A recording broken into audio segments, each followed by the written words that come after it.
President sir has spared his time to be part of this. CA Dr. Debashish Mitra sir is here. CA Aniket Talati sir is here, who is Vice President ICAI. CA Mangesh Kendre sir is also here, who is Mangesh Kendre sir, who is Chairman Valuation Standards Board. And we have Mr. Kotha Srinivas sir, who is also here, who is the Vice Chairman of Valuation Standards Board. So welcome to you all for this event. Over to you, Mangesh Kendre sir, for taking it forward. Yeah, thank you, Sarika. Good evening and welcome to all participants and dignitaries for this 4 days mega conclave on valuation and ICAI Valuation Standards 2018. I would like to first of all thank the Institute of Chartered Accountants of Nepal, President ICAN and Vice President ICAN for collaborating with the Valuation Standards Board of Institute of Chartered Accountants of India for creating awareness regarding the ICAI Valuation Standards in Nepal and joining in our endeavor to promote its adoption, ICAI Valuation Standards adoption and transparency and uniformity across SAFA countries. I would like to also thank President of Institute of Chartered Accountants of India, Dr. C.A. Debashish Mitra, and Vice President C.A. Aniket Talati ji for gracing this occasion and delivering their address in the inaugural session of this mega conclave. As we all know, valuation standards and valuation is gaining an important role now and considered to be one of the most critical areas in finance. It is playing a key role in many areas of finance, such as buying and selling, mergers and acquisitions, and liquidations, etc. Valuation is a very key area as far as these transactions are concerned, and it gains a very important role in terms of its reliability. And therefore, its reliability is much more desirable, and standardization is also much more desirable. So there are a lot of expectations from registered valuers and professionals in the field of this practice. In India, with an introduction and subsequent adoption of Ind AS, many Indian companies have the emphasis on the valuation and the emphasis on valuation has further increased. Further, the concept of registered valuer has been now institutionalized with a mention in the Companies Act 2013. Looking at the importance, the Institute of Chartered Accountants of India has issued ICAI Valuation Standards 2018, which are first of its kind in India. The standards were issued to standardize the various principles, practices, and procedures followed by the registered valuer. The valuation standard sets the concepts, principles, practices, and procedures which are generally accepted internationally, having special regard to the prevailing legal framework and procedures and practices in India. With a vision to promote the best practices in this niche area of practice, the standards lay down a framework for the chartered accountants to ensure uniformity, standardization in the approach of and the quality of valuation reports. Valuation as a profession still remains untapped and offers huge opportunities for professionals in this field. However, as a professional, one should not only be competent in this practice, but he and she must enjoy the trust and respect of his stakeholders and must be independent and should continuously train themselves in this area. I'm sure this 4 days mega conclave will be extremely beneficial and useful to all the participants in understanding the concepts of valuation, and also will help them in carrying out the valuation assignments more effectively, perhaps with the help of ICAI Valuation Standards. Institute of Chartered Accountants of India look forward to work with Institute of Chartered Accountants of Nepal for the recognition and adoption and implementation of ICAI Valuation Standards 2018 in Nepal, and joining in an endeavor of ICAI to make these standards much more implementable in SAFA countries, with, of course, due consideration regarding the local laws and local regulations and local conditions. I welcome you all once again, and I request ICAI Vice President C.A. Aniket Talati. I welcome the President of ICAN Nepal, and I request him to address the gathering.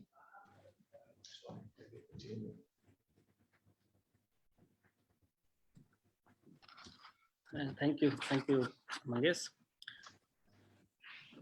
President of the Institute of Chartered Accountants of India, C.A. Dr. Debashish, Vice President of the Institute of ICAI, and ICAN Nepal also.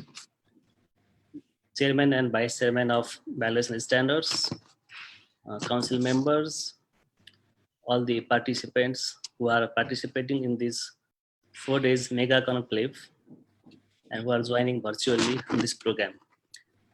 First of all, I would like to thank the Institute of Chartered Accountants of India for cooperating and considering the request of Institute of Chartered Accountants of Nepal regarding this valuation and valuation standards.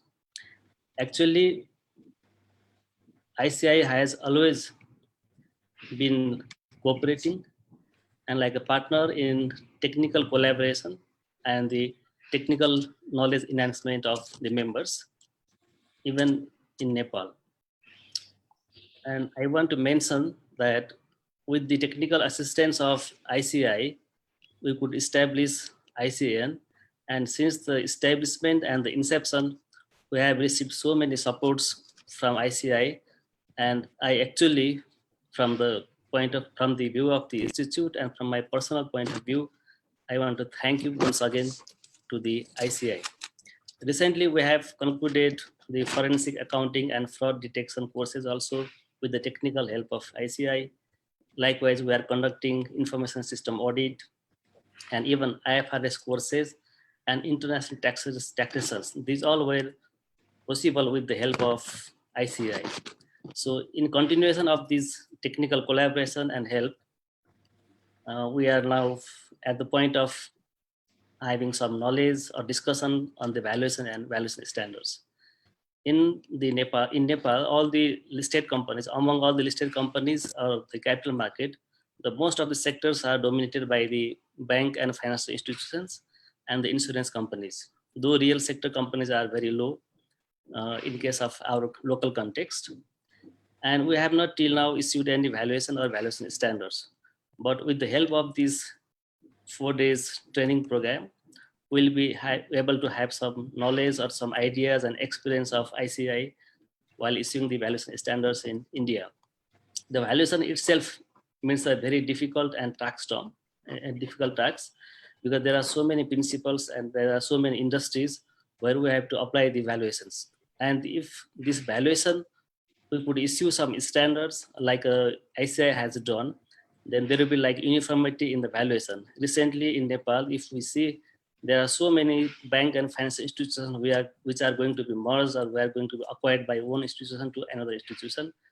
Likewise, for the insurance companies also, the regulatory bodies has imposed the forceful merger and acquisition if they are not doing this voluntarily. So there is a large and huge scope of evaluators, the registered evaluators. And I hope after this program, our members will be benefited by having some extra knowledges and idea. And even I would like to request ICAI if we can jointly develop some valuation standards for Nepal, seeing the local context also. And further, if possible, we can jointly work for the certification courses of the valuation standards also. And at last, I want to wish best of luck for this program. And our every member will be like having some extra knowledge. This program will cater some additional knowledge and uniformity to the valuations of the local professionals also. And with these remarks, I would like to conclude and say thank you to the Institute of Chartered Accountants of India and all the panelists, and wish all the best to all the participants. Thank you. Thank you, sir. Thank you for your address. May I now request the Vice President of ICAI, Sri Aniket Talati, to address the participants. Thank you very much, Mangesh Bhai, the Chairman of the Valuation Standards Board, under whose aegis this entire 4 days program is being conducted. And I think, Mangesh Bhai, you're doing a fantastic job in this very important Valuation Standards Board. So compliments to you and your Vice Chairman, Kothaji. The President of the Institute of Chartered Accountants of Nepal, Yudraj Oliji, the Vice President, CA Bhaskar Singh Lalaji. Let me first of all wish you and all your members 25 years of anniversary that I can see in the wallpaper. So I think it's a silver jubilee for you. And India also, we are celebrating the 75 years of independence. And I think ICAI and ICAN have a great history together. And I'm sure that the future of both these institutes will also be glorious as the past has been. So I compliment and congratulate all the members. And very respected Honorable President, sir, of the Institute of Chartered Accountants of India, say Dr. Debashish Mitra ji, who is, I'm sure, listening to all the suggestions, Oli ji, that you have made with regards to the valuation standards, how ICAI standards can be developed there, and also the forensic standards, which I'm sure will also be of great interest to your members. So I'm sure sir will take that up and address in his speech and presidential address to all the members. I will only say that yes, the importance of valuation is only going to grow. In India, we have seen valuations, especially after the M&A transactions that Uliji mentioned, which are happening in your country. Similarly, public sector banks in India are merging, lot of private sector mergers, acquisitions, buyouts happening. And this is all going to only lead to more and more work and responsibility in the area of valuation. If you look at the valuation standards that the ICAI has developed, they are very important. All three approaches, that is the income approach, the asset approach, and the cost approach, all three have been covered in our valuation standards. And none of these three have been given a higher weightage per se, because the standards encourage the application of all these approaches, because we understand that valuation is as much an art as it is a science, and that it requires you to have the right kind of weightage provided to all the three approaches to derive at the right value. And what our chairman Mangeshji mentioned, standards finally will ensure comparability and a uniform application of the science and art of valuation. And I personally feel, having gone through these standards myself, having applied them, I think they are world class in terms of the content, and more importantly, they are very well suited for the South Asian environment that we are in. So I'm extremely confident that after these 4 days of this very important course that ICAN and ICAI are doing together, your members will be greatly benefited, and moving forward, these standards will have larger applicability and acceptance in various jurisdictions. I once again compliment the Valuation Standards Board and thank our Honorable President for allowing this very important program and collaboration between the two institutes. And we look forward to working with the Institute of Chartered Accountants of Nepal in the future, and welcoming all of you in the World Congress. Thank you very much. Thank you, sir. Thanks a lot. I think Vice President sir has to go and address another meeting. So I would now request the President of ICAI, CA Dr. Debashish Mitra, to give his inaugural address. Thank you very much. The Chairman of the Valuation Standards Board, Mangesh Kinwe, Council Member of the Institute, the Vice Chairman Kota Srinivas, and most important, the President of the Institute of Chartered Accountants of Nepal, Yudh Raj Oli, the Vice President Bhaskar Singh Lala, and a very good evening to everybody else who are listening to me. Let me tell you, for the Institute, it is always a big privilege when we join hands with the Institute of Chartered Accountants of Nepal. We take great pride in the kind of history that we share, in the kind of legacy both these great institutes have. And when you celebrate the Silver Jubilee, we know that you have come a long way since your formation. And I have no doubt that as time passes, you will grow further and shine brighter.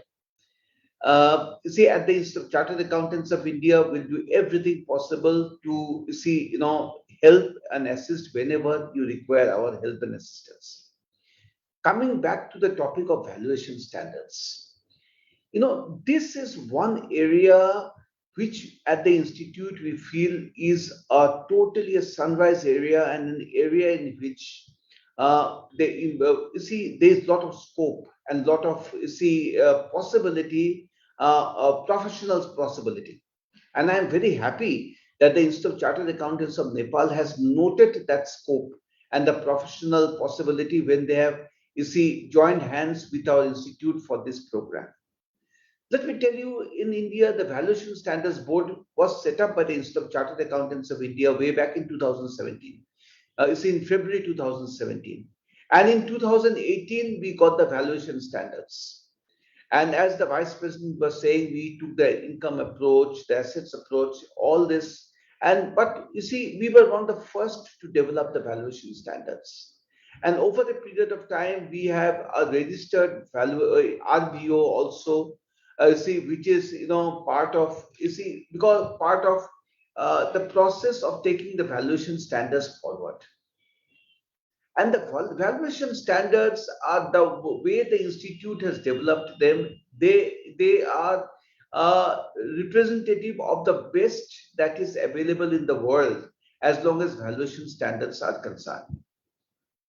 So when you see over the period of 4 days, you see we will discuss the valuation standards developed by the ICAI. You will discuss the standards which are some of the best in the world, because we have tried to ensure that the standards prevalent in the world are also noted when these standards were developed way back in 2018. As long as the institute is concerned, we will be always happy to join hands with the Institute of Chartered Accountants of Nepal in whatever assignment you deem fit. You told us, developing standards for Nepal, always will be there. Because for us, it is a matter of history.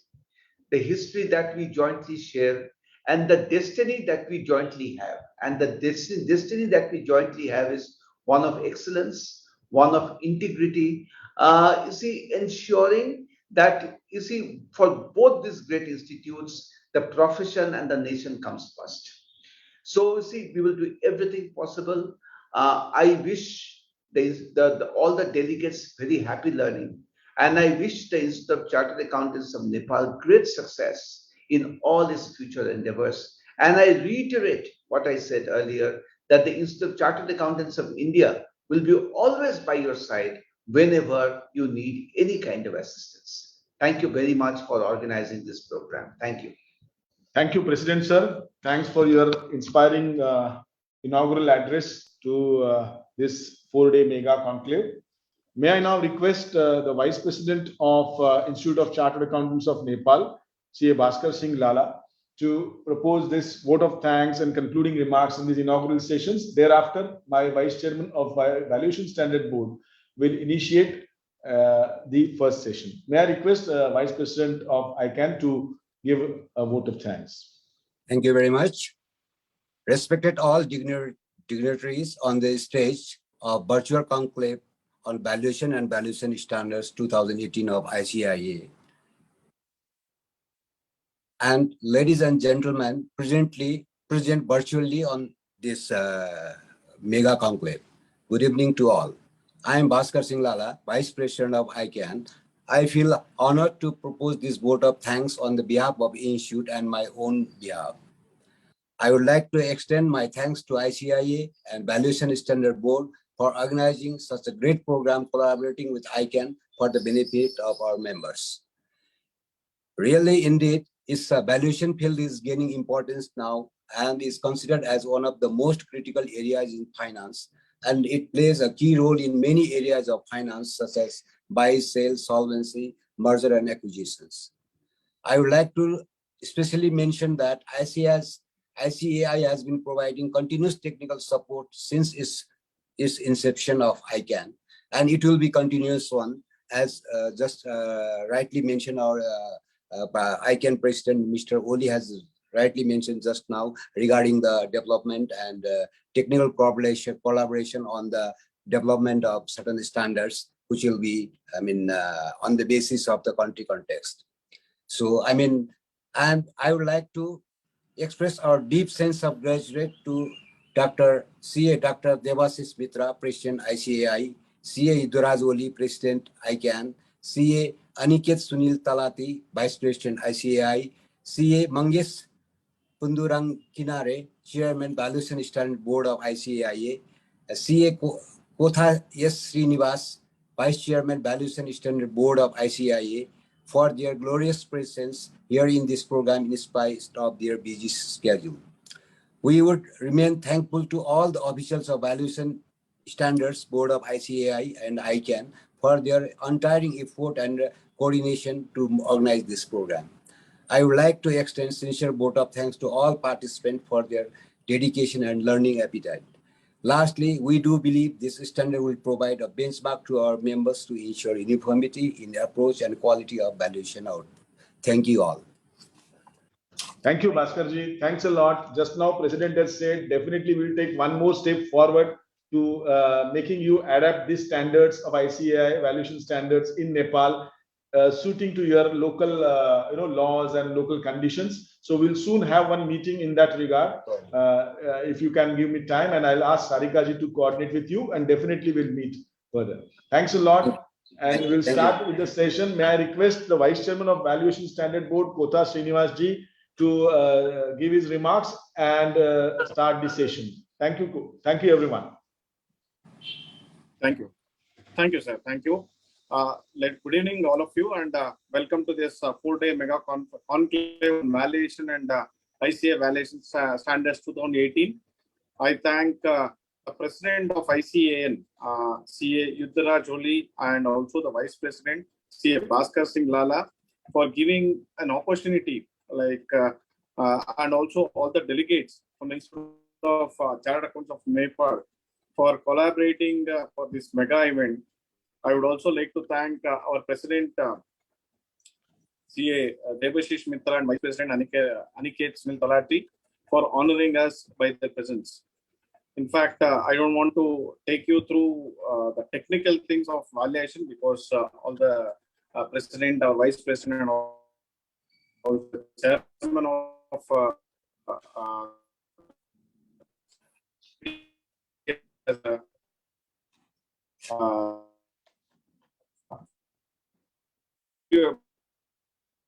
valuation standards. Just to add one thing, in India, which has brought the standards in 2018, I was also requested by the Nepal Institute to.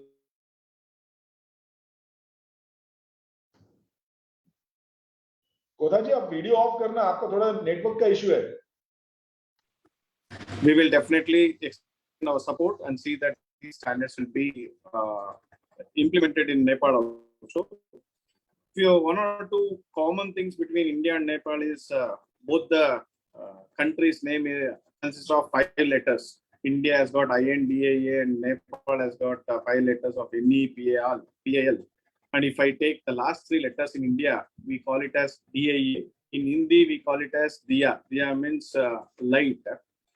Usually when we physical meetings, when we do, we start the meeting by lighting the lamp. So today we don't have that opportunity of doing that physical meetings. This is a virtual meeting where I can say that we are going to light the lamp of knowledge, which will be flowing through the next 4 days. And Nepal means the last 3 letters. PAL means, Pal means in English, we call him as a partner or mate and a friend. So as a friend, and also I can say as a big brother, India is eagerly waiting to support the activities of the Institute of Chartered Accountants of Nepal. And I also thank that you have found it suitable that Institute of Chartered Accountants of India as a big brother will be here to help you in all your endeavors. Coming to the day's first 2 sessions, today we have 2 speakers, very well knowledgeable speakers. I take a privilege of introducing the 2 speakers. I would like to welcome faculty for the day, CA MP Vijay Kumar sir, and also CA Vikas Goyal. To give a very, very brief introduction, because their I can say achievements are much more than what I speak.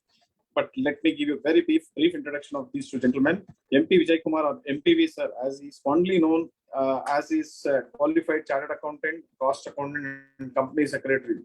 In India, we call them as triplicate or 3-in-1. So he is a 3-in-1. He served as council member of Institute of Chartered Accountants of India for the term 2016 to 2022. He was chairman of Accounting Standards Board and ex officio member of National Financial Reporting Authority for the period 2019 to 22. He also serves as a member of the IFRS Interpretation Committee of International Accounting Standards Board and IFRS Advisory Council of the IFRS Foundation, London.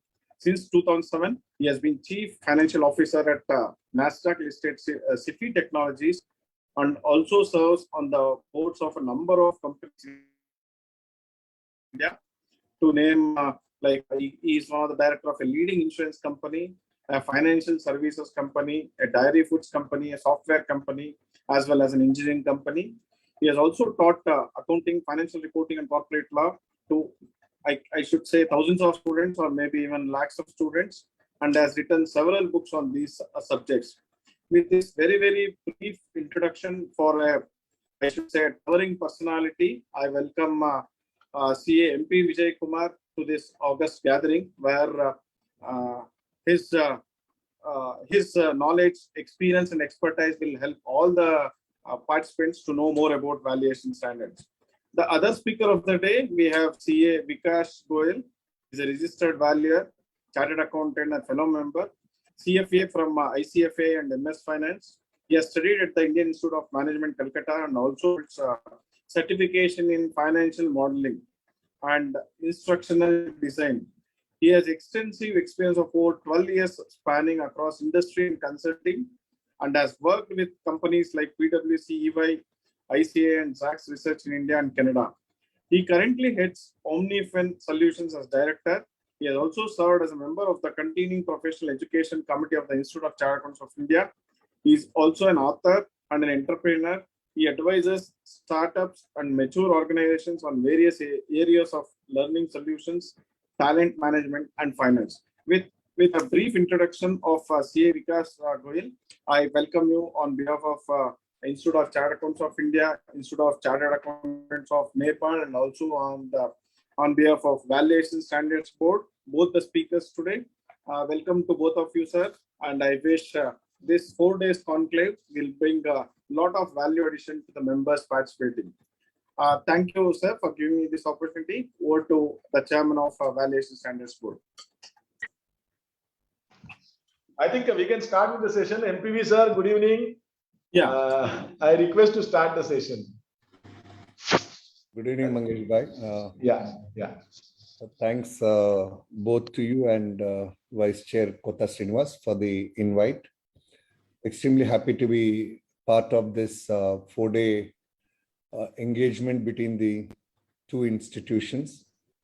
And I'm very appreciative of ICAN's foresight and thought leadership on engaging with the Institute continuously on various matters, including on valuation standards. I think this is the second occasion we are engaging on the topic of valuation. An earlier occasion, we had a sort of an introductory engagement between the two institutions. And this is a next step in terms of a detailed engagement. And just for the benefit of the members of Nepal and the President and Vice President of ICAN, when the Institute of Chartered Accountants of India took up the task of drafting the valuation standards, it took up this responsibility essentially with the objective of developing these standards. And similarly, we have developed standards and a few other topics like forensic accounting, internal audit, to make these standards available to all the sister accounting bodies in SAFA and thereafter to accounting bodies beyond the region. So these have been done with a very, very noble thinking and with intent that these should be applied by accounting bodies beyond India. So over the next 1 hour, I've been advised by the Secretary of the Board that I should give a quick overview of the valuation standards which have been drafted by the Institute, which were issued in 2018. A small caveat, whatever I speak over the next 1 hour, all of these are my individual professional views, and none of them should be seen as views of the Council of the Institute, which I was part of earlier, or of the Institute. This is an important slide for you to get an understanding of what you can expect over the next 1 hour. I'll spend a few minutes on context setting. Second is the structure of valuation standards. And third is comparison with the international valuation standards. I'd spend approximately about 15 minutes on this. And it's very important for all of the 300 plus members who are listening now to get an understanding of the process followed in developing these standards, because for any standard, as you are aware, the robustness of the process is the indicator of the quality of the standard. So it's important you get an insight of the robustness of the process which was followed. And the way the standards have been drafted, all of them have been drafted with a uniform structure to keep it very simple. And all of the members who are listening to this session now in Nepal, you're all familiar with the way the IFRS is applied in your jurisdiction, and also the audit standards, both of which are principle-based standards. So these standards are also principle-based standards. And it's important to have an understanding of the qualitative difference between these valuation standards and other international valuation standards which are there.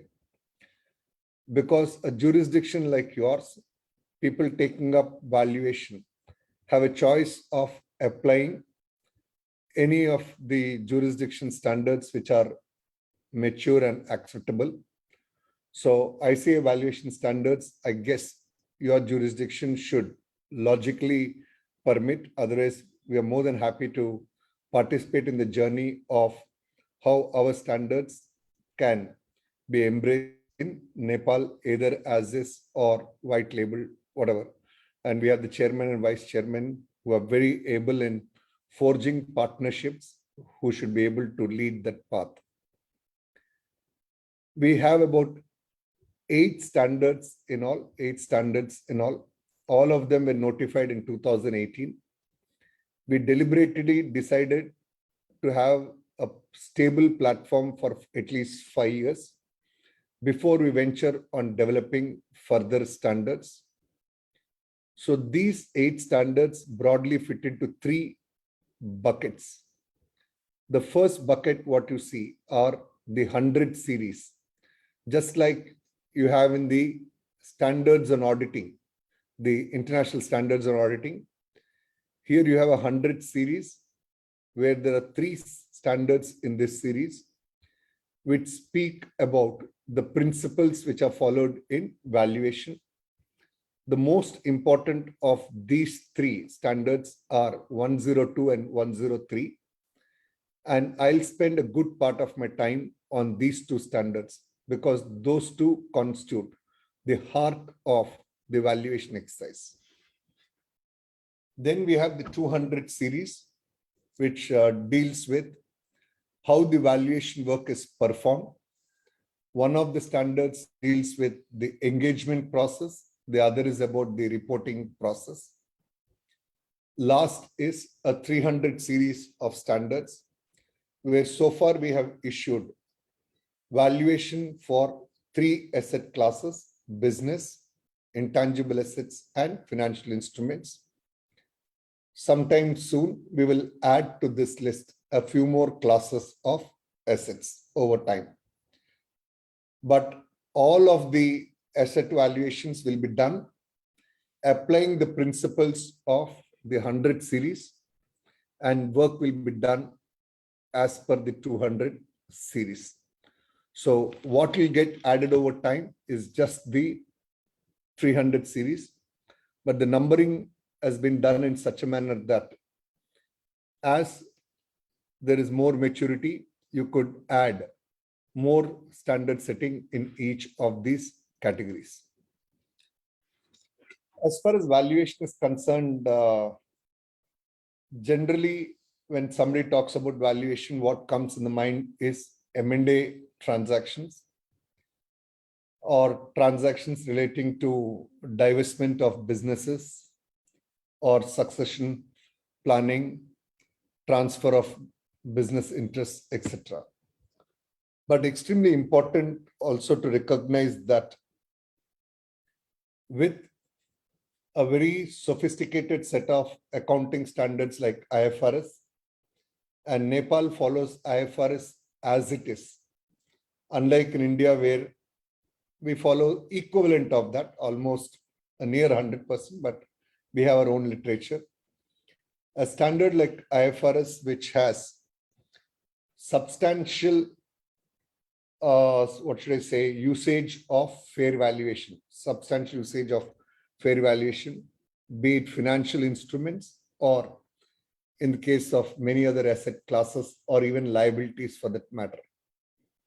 So valuations are not just for M&A transactions, etc., which are like one in lifetime or rare transactions. Valuations in the context of financial statements happen all the time, be it annual financial statements or at times it could be quarterly financial statements as well for listed companies. What is also very important to recognize is the fact that in financial statements, there is a substantial amount of usage of estimates and judgments and valuation of whatever class of assets. There is a substantial usage of estimates and judgments. At least personally for me, the whole profession of accounting, including auditing, is exciting for very simple reason that there is so much of opinion formation using estimates, judgments, and the quality of the judgment, the quality of the opinion is directly proportional to a person's competence, which of course is gained by both conceptual knowledge and years of application experience of the asset class being valued or the business which is being considered. So there are judgments, estimates, which are integral part of the valuation exercise. So valuation beyond accounting standards, multiple other requirements for valuation. The role of Valuation Standards Board, and I heard the ICAN president talking about setting up something equally within the jurisdiction. The Valuation Standards Board of Institute of Chartered Accountants of India has predominantly 4 roles.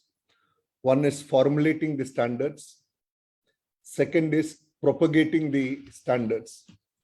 Just like we are having this now for a partnership, we also do lots of knowledge dissemination activities within the country. Interpretation of the standards which have been issued and guidance as well. There is plenty of literature available on the Institute Valuation Standards Board website, and all of this literature is accessible. It's a huge amount of literature. I don't think this volume of literature you will get it in any other part of the world. That's the level of literature which has been built over the last 4 years. But having said that, the Institute identified valuation as an area of specialization practice way back in 2007. And since then as well, there's been a lot of work on that, on the topic of valuation, which eventually took the shape of a separate standard setting board in 2017. Lastly, the board also carries a mandate for reviewing the valuation standards periodically and to revise the same. I talked about a robust standard setting process. In interest of time, I'll skip this, but a copy of this deck will be made available to you. So it was a fairly long process of 2 years, involving multiple subject matter experts across the country in developing these standards. Very popular international standard setting bodies in valuation include the International Valuation Standards Council, the Appraisal Foundation, the Royal Institution of Chartered Surveyors, the American Society of Appraisers, and Canadian Institute of Chartered Business Valuers. So each of these 5 are among the globally well accepted valuation standard setters. So as far as the ICAI is concerned, these valuation standards, as I mentioned, we follow the process where the board had about 9 members from the council.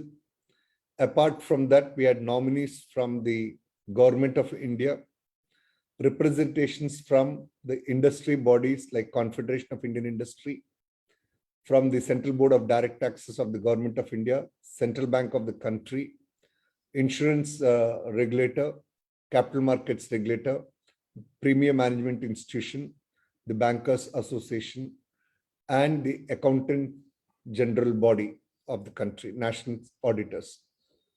We also had subject matter experts within the board and representatives from a few other bodies who are subject matter experts. So we did a fair amount of study of the best practices followed globally. And we were fortunate enough that there were these 5 bodies who had developed standards over a period of time in different forms and shapes. So we had the opportunity of studying all of those, including the application of those. And then we considered the uniqueness of an emerging market, a developing economy, and a South Asian economy like India, took into account the current practices. After evaluating their merits carefully, we devised a template for drafting the valuation standards, and more importantly, on each of the technical documents, we ensured that we got enough feedback from subject matter experts in 2 developed jurisdictions, namely US and UK.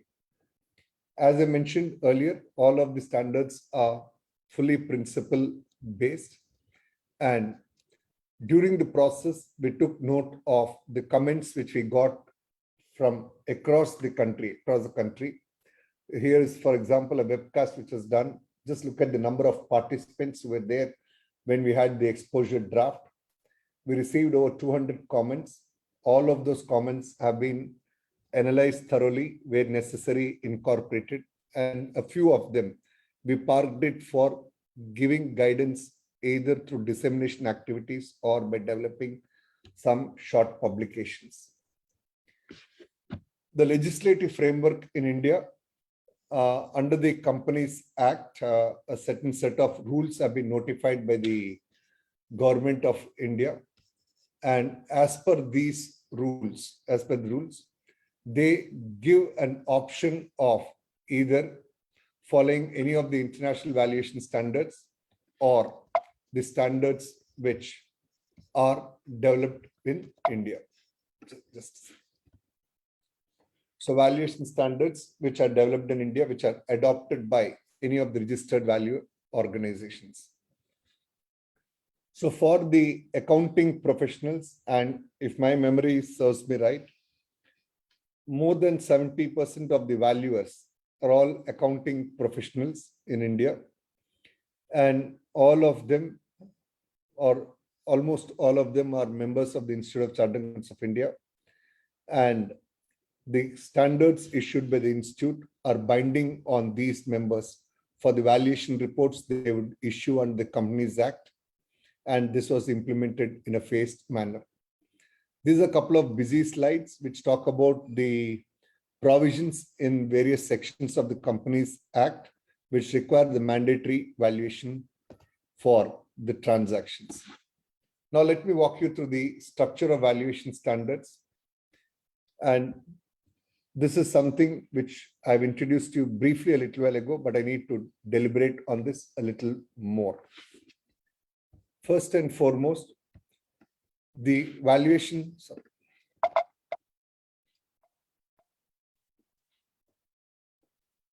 There are 2 major documents which you see in the top. That is serial number 1 and 2. They're very important documents. what I showed you earlier were the bottom 8 documents, 100 series, 200 and 300 series. The first 2 documents, considering that all of you present in this call are accounting professionals. The first of it is preface to the valuation standards, which basically talk about the standard setting process to be followed. Second is the framework. So this is something like the conceptual framework which you have in accounting standards and auditing standards, where it lays down broadly what are the principles around which you can start drafting your standards. So it sort of defines the boundary or rules for the standard setter. So the first 300 series are the heart of the standards, particularly 102 and 103. And I will spend substantial amount of my time on these 2 standards. 201 and 202 is a second bucket which deals with the engagement of the valuer, the scope of work, analysis of information, things like that. And 202 is about the output, which is the report. 3 asset classes for time being: business valuation, intangible assets, and financial instruments. So I just talked about the contents of each of these 8 plus 2, 10 documents. Now, next couple of slides, I'll walk you through the material differences between the international valuation standards issued by any of these 5 bodies, which I showed you a little while ago, and the ICAI valuation standards. So first, in terms of scope, ICAI valuation standards does not cover real estate and plant and machinery, whereas the other global accounting bodies have standards on those 2 asset classes as well. We choose not to do it in the first phase for the reason that the accounting professionals are very familiar with valuation of businesses, intangibles, and financial instruments. Real estate and plant and machinery are more done by valuers who come from an engineering background. So we decided that as we begin this journey of issuing formal valuation standards, that we will not issue standards on these 2 asset classes. Second is globally, when, as all of you must be aware, valuation can be done using multiple methods, but globally, there's a strong preference that you need to follow only one method, and very exceptional circumstances, multiple methods is allowed. Whereas in the Indian context, ICAI valuation standards, we laid down certain principles as to which situations a combination of methods can be used and how do we arrive at the weightages or weighting to be given for this combination of methods. I'm sure even in Nepal, when valuation is done, there would be multiple methods which would be followed, which could be market-based methods, income-based methods, or cost-based methods. So those cases where you use multiple methods, how do I arrive at a value? So for that, we have given some guidance. The other material difference is in the international standards, all of the 5 bodies, there is a preference to give value as a single number. Value of a business is rupees 342 crores, full stop. Whereas, given our experience of how valuations are done and purposes for which valuations are done, the ICAI valuation standards permit and recognize that valuation could be done, or the outcome of valuation exercise could be a range of values. And this is something which has been internationally accepted as well. So within the ICAI valuation standards, we put in some guidelines around that. basis for valuation. They have multiple bases of valuation, which includes market rent and all. Given the fact that we are not doing valuations for real estate, we choose not to have a method like that. So we essentially have three valuation bases: a fair value, participant specific value, and liquidation value. And fair valuation is generally considered to be a proxy of the market value. And lastly, just five differences. There are just five differences. And look at qualitative materiality. Happy to have a conversation for agreeing to disagree, but qualitatively, the kind of differences which are there, the feedback has been that ICAI valuation standards have given much more insights in terms of adding credibility to the valuation reports. So internationally, the standards talk about only getting, or rather collecting, reasonable information for valuation, whereas we have spelled out in detail what are the various categories of information you need to specifically consider for valuation, which includes non-financial information, ownership details, financial information, which is your income statement, balance sheet, and whatnot, and general information about the asset being valued. And then there are a couple of minor edits which are there.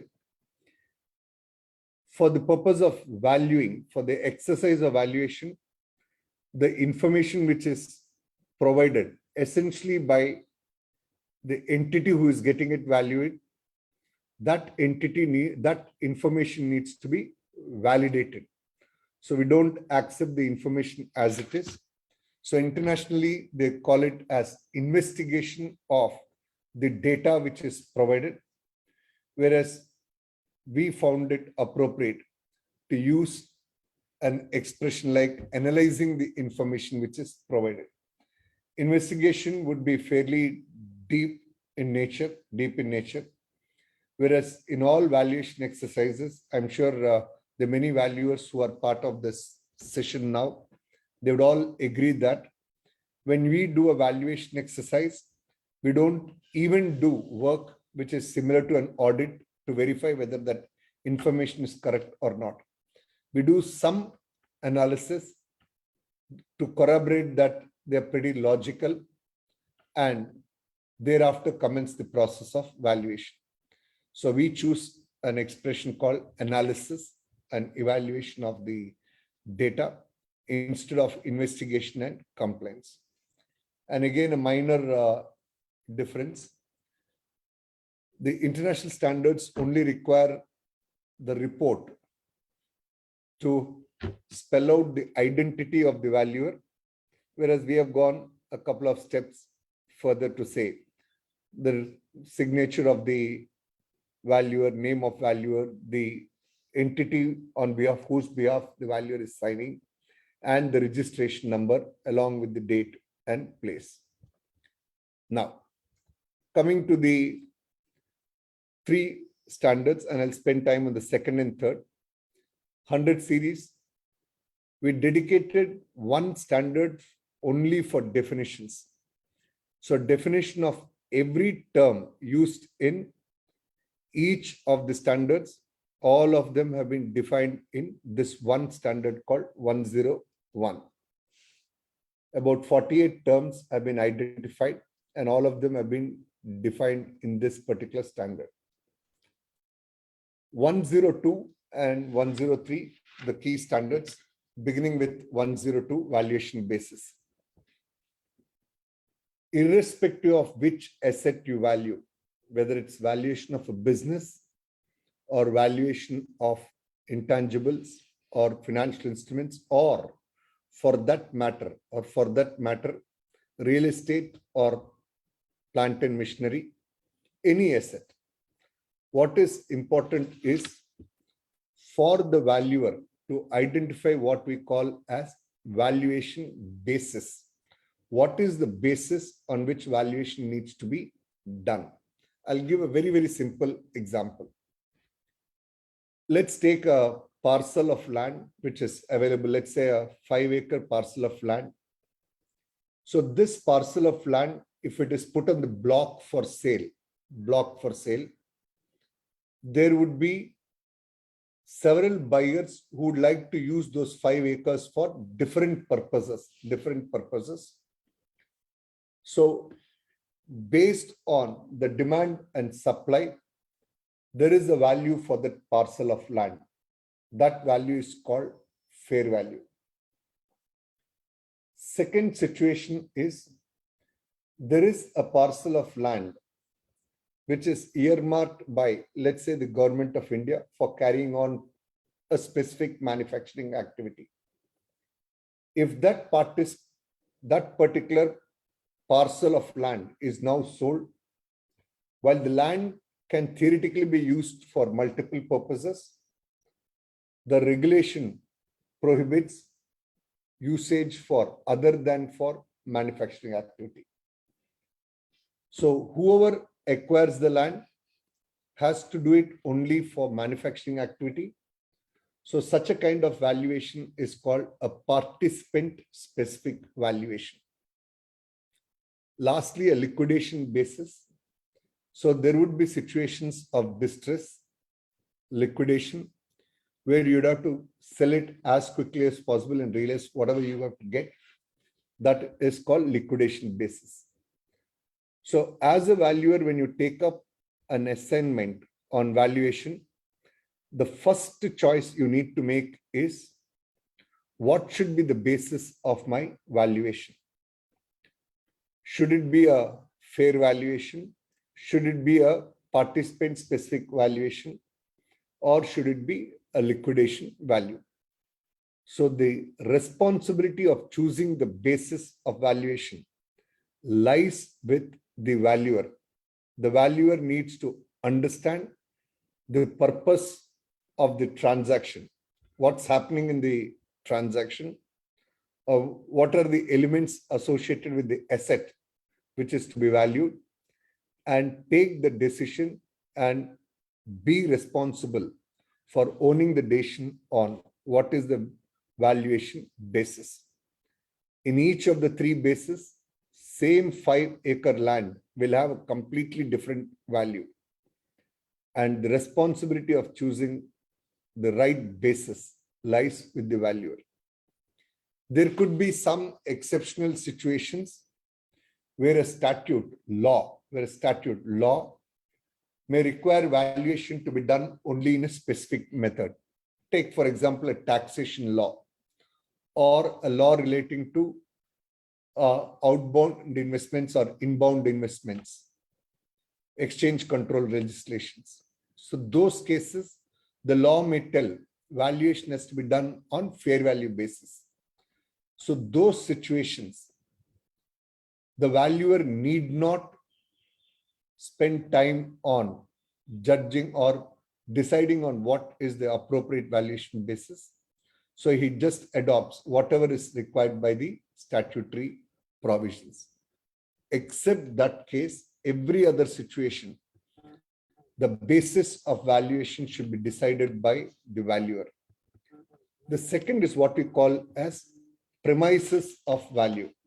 Premise of value is more like what is the approach towards the valuation. So we have 5 valuation premises. So every valuer needs to choose the valuation basis, one of the 3, and the valuation premises, which is one of the 5 valuation premises. The valuation premise could be highest and best use. So for this asset, what is the best usage you can put and what is the maximum value you can get? That's one. Second is on an as-is where-is basis without making any improvements. If I were to dispose it on an as-is where-is basis, what would be the value? Third is if the entity were to continue, the business were to continue, there would be foreseeable cash flows coming in. So those cases, a going concern approach would be relevant. Then there could be situations of winding up where they could either be an orderly liquidation, where the liquidation could be done gradually over the 2-year period or 3-year period. So entities which have assets of, let's say, $100 million, $500 million, you can't liquidate and realize everything within a month. So they would take 2-3 years time. So if you were to gradually do, what is it that I would realize? Or if there's a forced transaction where you are required to compulsorily transfer an asset within a month, within 3 months, you need to exit a geography within 3 months. So those situations where there's a forced exit, forced transaction, again, the valuation would be quite different. So as a valuer, it's very important to choose the valuation basis, one of the 3, and the valuation premise, one of the 5 needs to be chosen. Now, as far as valuation is concerned, there are a few significant elements which you need to take cognizance of for arriving at the valuation basis and the valuation premises. The valuation could be either for an actual transaction or for a potential transaction. So actual transaction would be, I am negotiating the purchase of a business, sale of a business. That's an actual transaction. Possible transaction is, I'm not contemplating a transaction now, but I would like to understand what is the value so that maybe I will start working on how do I enhance the value of that particular asset or business and probably monetize it subsequently. So valuation need not always be done for a transaction. It could be done also for a potential transaction. The valuation date is a very, very important date. And I recall when the standard setting was happening. And why standard setting? A year back, Sarika had been doing a Sunday with valuation experts. She used to run a program every Sunday. And the sessions on valuation date, the number of questions we had got on how does one determine a valuation date was phenomenal number of questions that we eventually choose to come out with a small publication on the valuation date. So deciding the valuation date is important. For example, we are now in mid of June.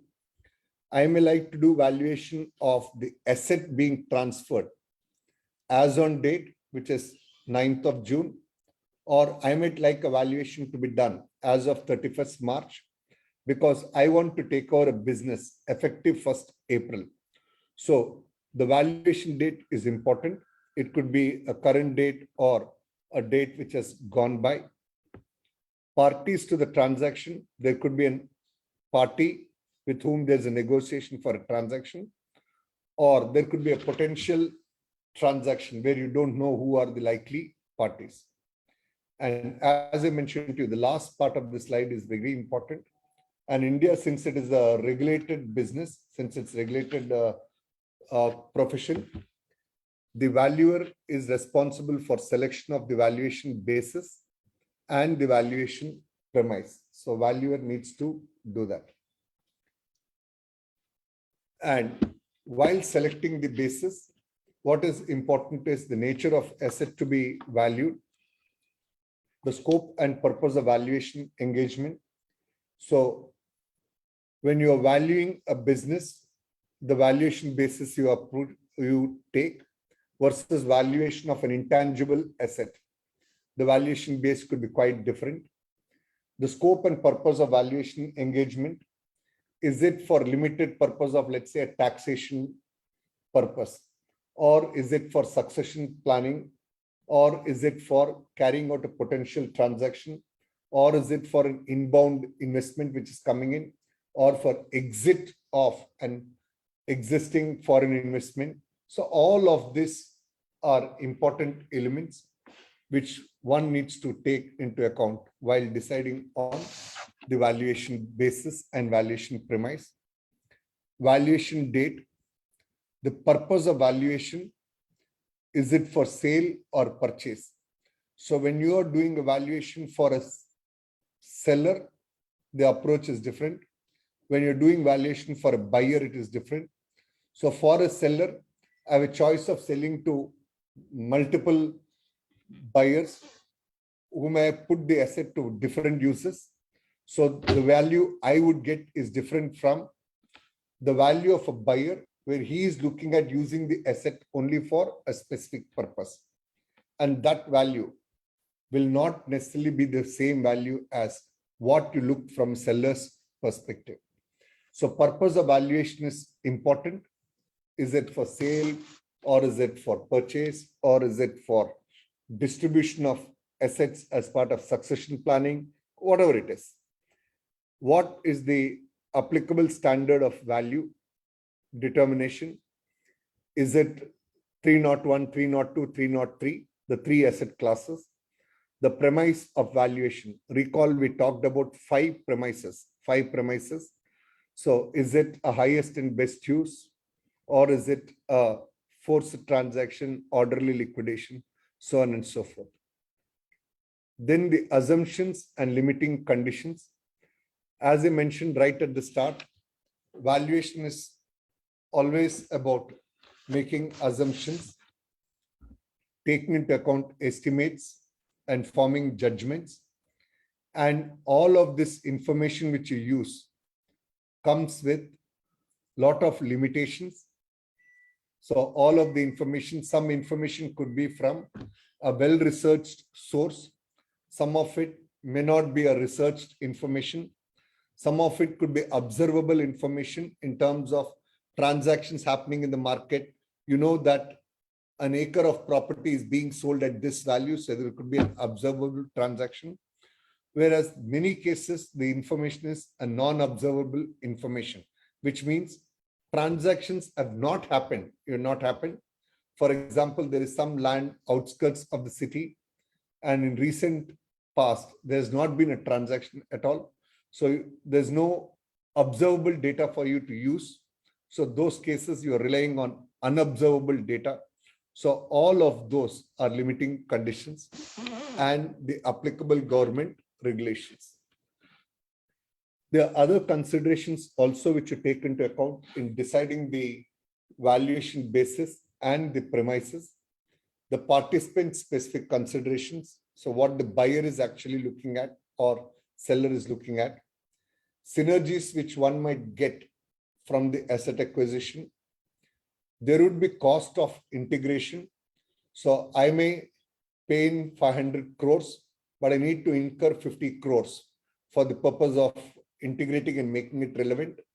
So those cases, I might offer to the other party only 450 crores and not 500 crores. So all of the assumptions and transaction costs. The standard also recognizes that while arriving at a value, there could be situations where you can have a combination of these alternatives which are there. And those cases, you need to assign appropriate weightages and arrive at a single value or a range of value.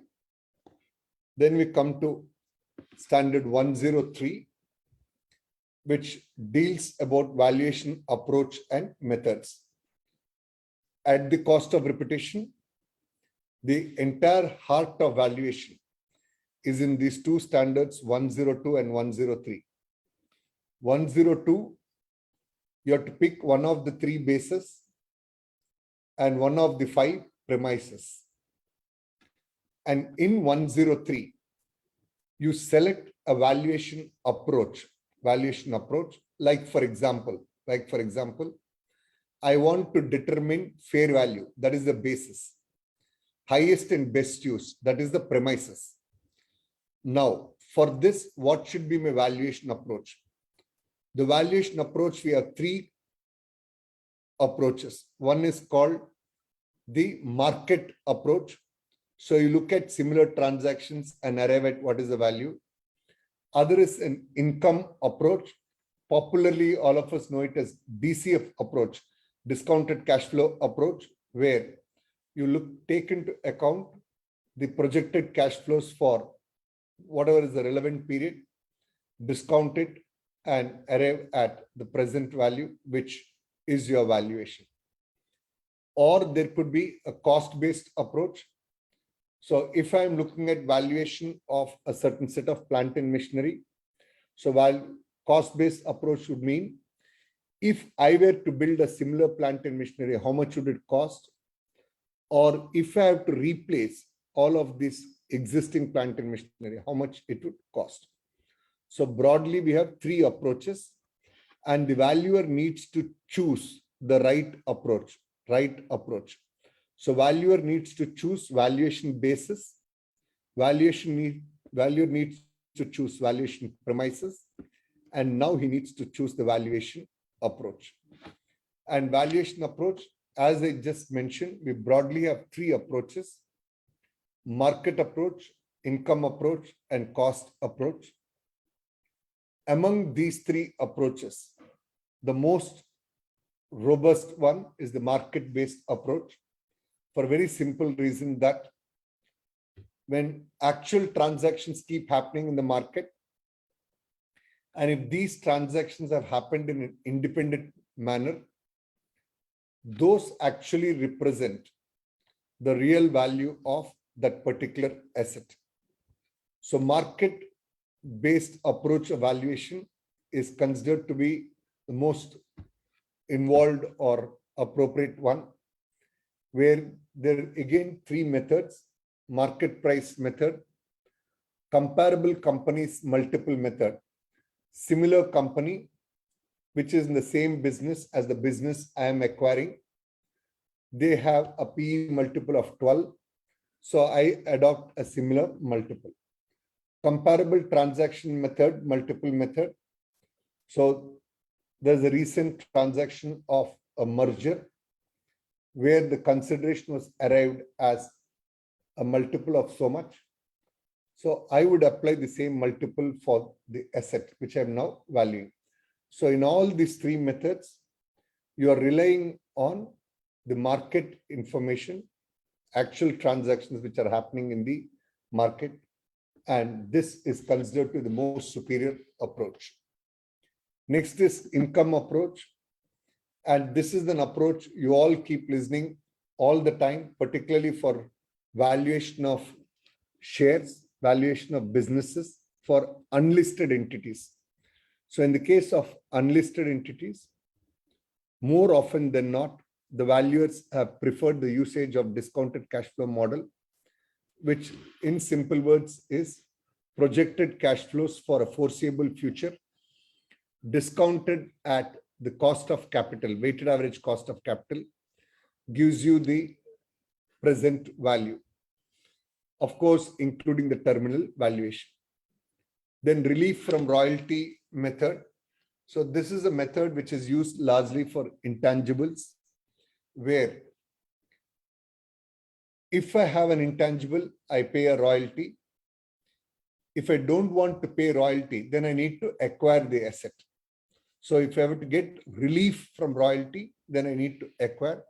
So capitalization of the royalty which you pay gives you a value. That's called relief from royalty method.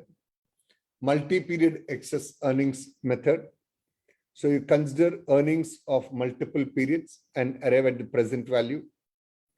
With and without method is very popular again for intangible assets, where if the business is to be valued without intangible, how much is it?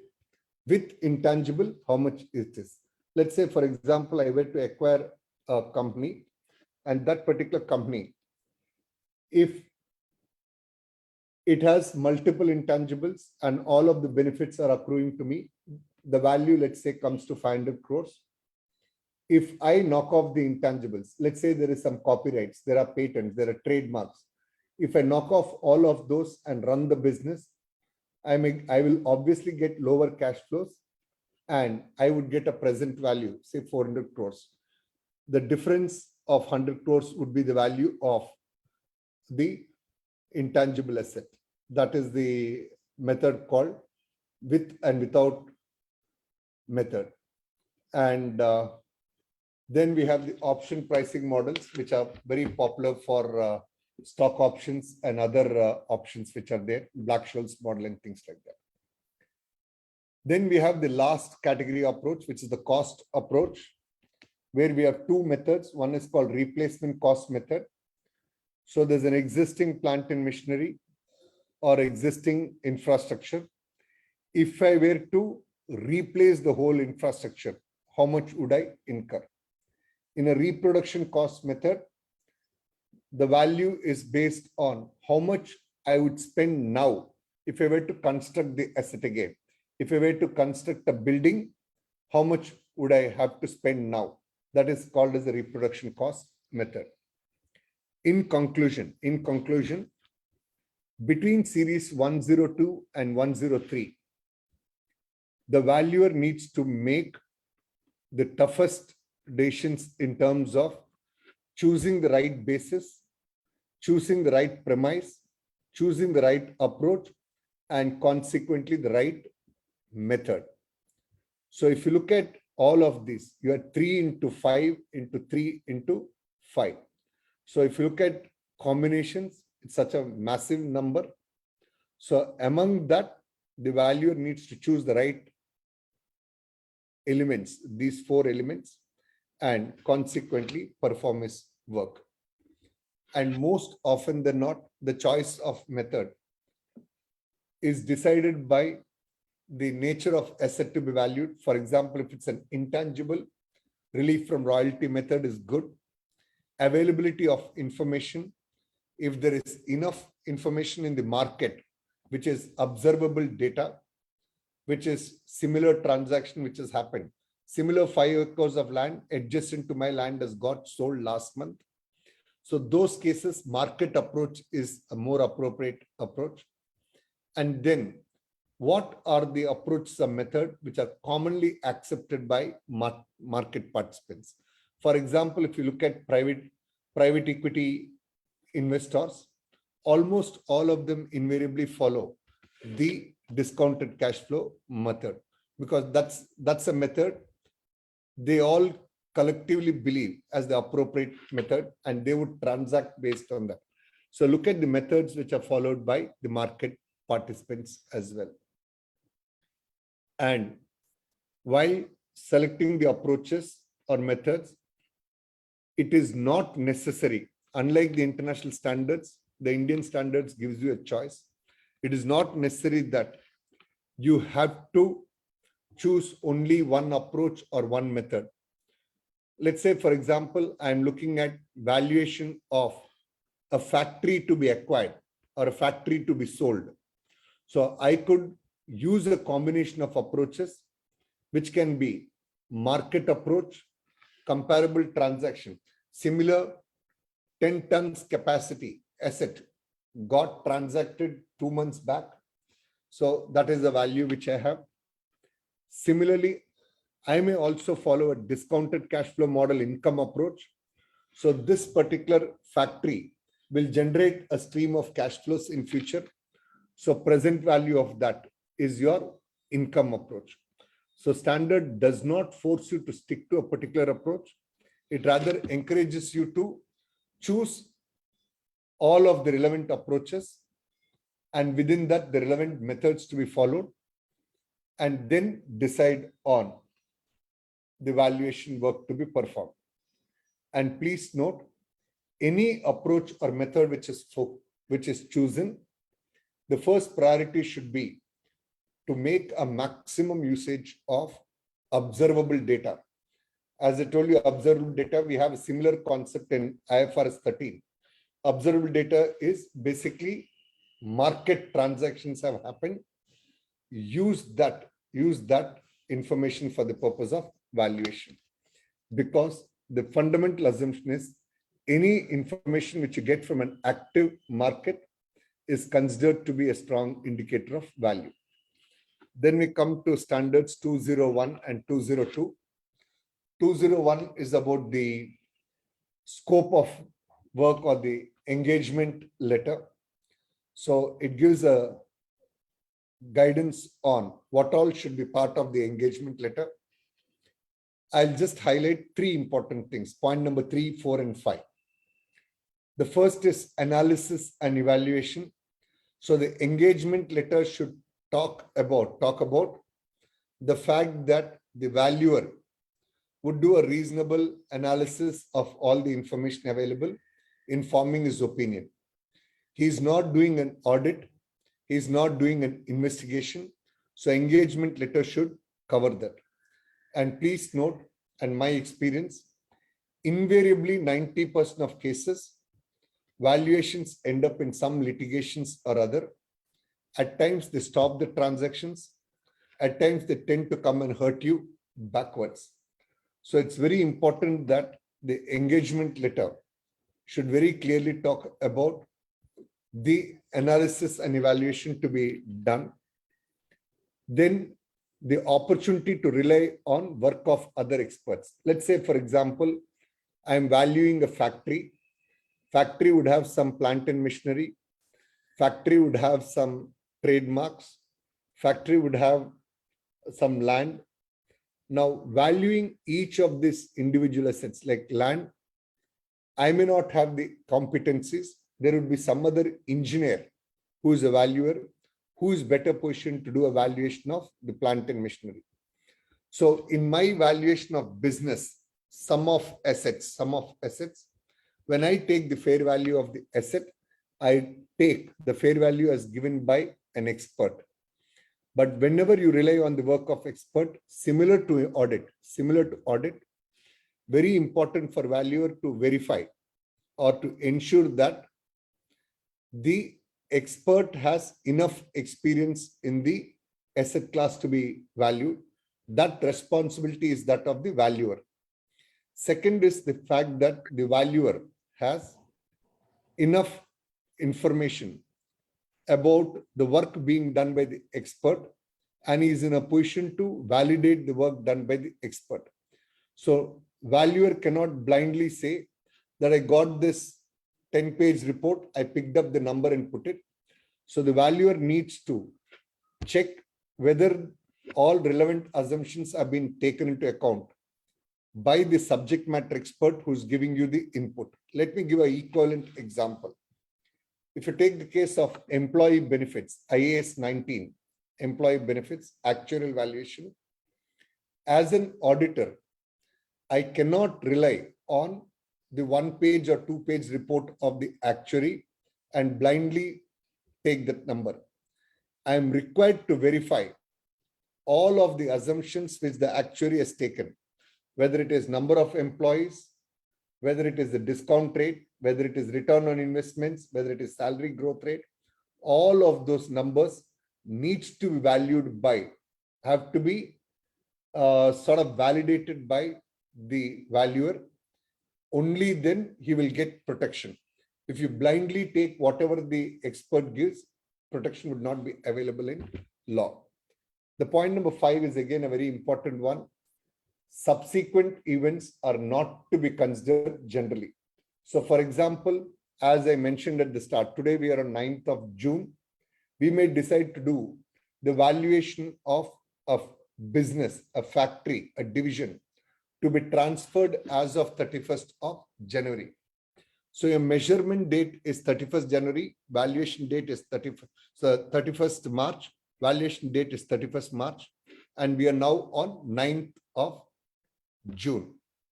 So in these 2 months of April and May, there will be lots of information about that particular business or that particular class of assets.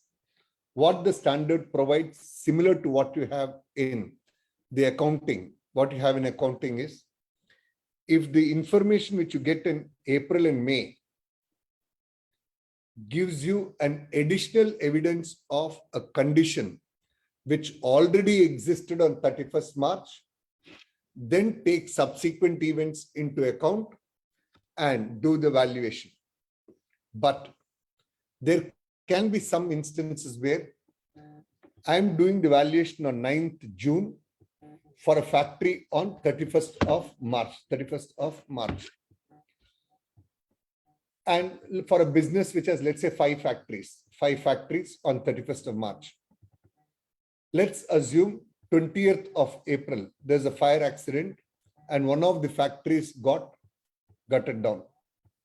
So in such situation, even though I'm valuing now on 9th June of the business on 31st March, which had 5 factories, and 20th April, one factory was burned down. So effectively, I have only 4 factories now. So this is a subsequent event which is not reflective of a condition which existed on 31st March. But in those situations as well, with a suitable disclosure, the valuer needs to value considering the existence of only 4 factories. Even though 5 factories were there on 31st March, given this development, the example which I gave, he needs to do valuation considering that there are only 4 factories. So these are 3 key important points in valuation standard 202. And they need to collect necessary information of, so 201, information required for valuation. And the engagements of valuation typically are for 3 purposes. This is pretty interesting. And I'm sure you have it similar in Nepal as well. First is valuation engagements to give an opinion on value. So I'm giving a value opinion that the value of this business is 400 crores. The value of this intangible asset is 130 crores. I give an opinion. That is the first category of activity. Second is fairness opinion. Just like is in the case of a medical situation, let's say a serious complexity, you always go and get a second opinion. The first doctor has told you something. You go to the second doctor for getting a second opinion for confirmation. Those are called as fairness opinion. So a valuer, Mr. X, has already valued your business at 500 crores, but you want to double check whether that value is appropriate. So you go to another valuer, Mr. Y, who would arrive at and say, yes, that 500 crore is the right value or not acceptable, whatever it is. That is called a fairness opinion. The third is called valuation review. This is something similar to what we have for what we call peer reviews and all. So where a valuation is done by somebody, I would like it to be reviewed in total, reviewed by another valuer. So those are called valuation reviews. Valuation reviews. Typically, it happens where you have a valuer with lesser expertise. I want it to be reviewed by a senior person. Those are valuation reviews.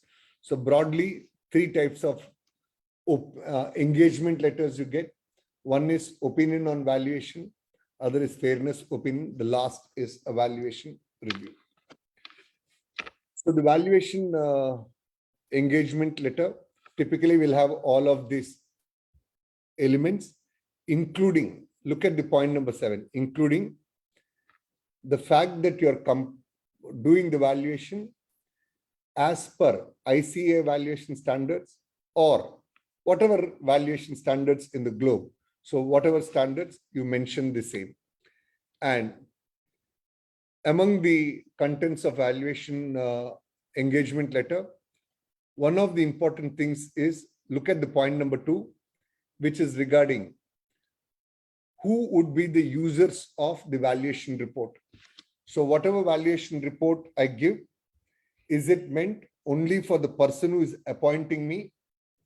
Or is it a report which you're going to use it for a wider section of people?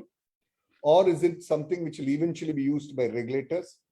So you need to define who would be the users of the valuation report. So among others, engagement should cover all of this and beyond the confidentiality. And all of these points, I've covered it earlier. So last, coming to ICAI Valuation Standard 202, reporting and documentation.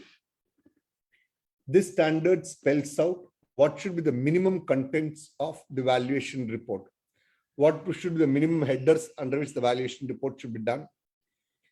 And it also gives guidance on the basis for preparing the valuation report. And lastly, it gives guidance on the valuer's requirement of maintaining sufficient and appropriate documentation for the work which is performed by him. In India, we have prescribed these working papers to be maintained or documentation to be maintained for 8 years, but internationally it's only 3 years. So form and content of the valuation report would include nature of engagement, purpose of valuation. That same thing should come as part of the valuation report. So is it for a valuation opinion, or is it for a fairness opinion, or is it for a review? And what is the purpose of valuation? Is it sell side, buy side? For what purpose are you valuing? And all of this should be suitably documented. And contents of valuation report, a little busy slide, but most of them are commonsensical. But this is a set of checklists or principles spelled out in the standards so that you don't miss out on any of these. Important, look at that point number 13. And I'd just like to leave a word of caution. There are many who have an impression, pardon me for being a little open on this, who have an impression that any valuation exercise I do, if I give a 5-page caveat, limitations and disclaimers, my responsibility would come down. I'm sorry, it doesn't work like that. So on caveats, limitation and disclaimers, they are supposed to be very reasonable and logical. And if the work has not been done appropriately, no matter what caveats, limitations or disclaimers you may put in, the liability of valuer would remain. So never ever get into the zone of thinking that I'll do a valuation, give a 3-page report and a 5-page caveats. That will not give you the protection. So what is important is the process you have followed in valuation is what is more important than the caveats. So on caveats, limitation, disclosures, have a very reasonable and logical approach. Don't make it unprofessional by giving a 5-page disclaimer or 5-page caveats. This is also a very important part. The valuation exercise typically is done by taking information from the person who is appointing you for valuation, and all of the information while you are validating the same. This information, the source is coming from the management. So it's a good idea to collect a representation letter from the management about the process they have followed in collecting the information and giving it to you. So that is one important part. The second important part is your valuation report should specifically mention that you have relied upon the management representation letter in forming your opinion on the value, and the management representation letter should not be accepted blindly. So contents of management representation letter, just like in auditing, you have to have evidence to demonstrate that you have actually validated the contents of management representation letter and that you have relied upon that information in forming your opinion. So that's an important part. And evidence of work which is done, sufficient documentation to be maintained, and all of these are documentations which are required. So I'll pause here. We have about 7-8 minutes for questions. The 3 asset classes which are there, I'm skipping those slides for very simple reason that in each of the 3 asset classes, you have detailed sessions coming up for you in these 4 days. And equally important is for each of the asset classes, what the standard says is this particular asset, you have to decide on valuation basis, select the valuation premises, identify the valuation approach, and the method. So it gives you some guidance on how to go about all of this. So for each asset class, that guidance is available in these three standards: 301, 302, and 303. So let me pause here and conclude, and subject to any questions from your side, I'll then hand it over to the Vice Chair. I see a question in the question box. Okay. From Ms. Adhikari, can we get a handout? I will leave a copy of this with the Secretary to the Valuation Standards Board. She will certainly make arrangements to make it available to you. I recognize the presence of the next session speaker, Vikas Goel, and a senior valuation professional in the country, Rajan Vadavan. Both of them are here. There's other question on how can you elaborate on the valuation premises? In that particular standard, which you saw 102, there are 5 valuation premises. One of them is as is various basis. What it means is, let's assume there is a particular factory which has been abandoned or not operational for the last 2 years. Let's say a COVID situation, whatever reason. So on an as is various basis, without making any improvements to the asset and making it ready for sale. And let's assume further that the factory is located on a land which has some litigations, etc. So the seller tells, look, I don't take responsibility for any of these things. There are these 4 litigations. These are these assets which have not been maintained for the last 2 years.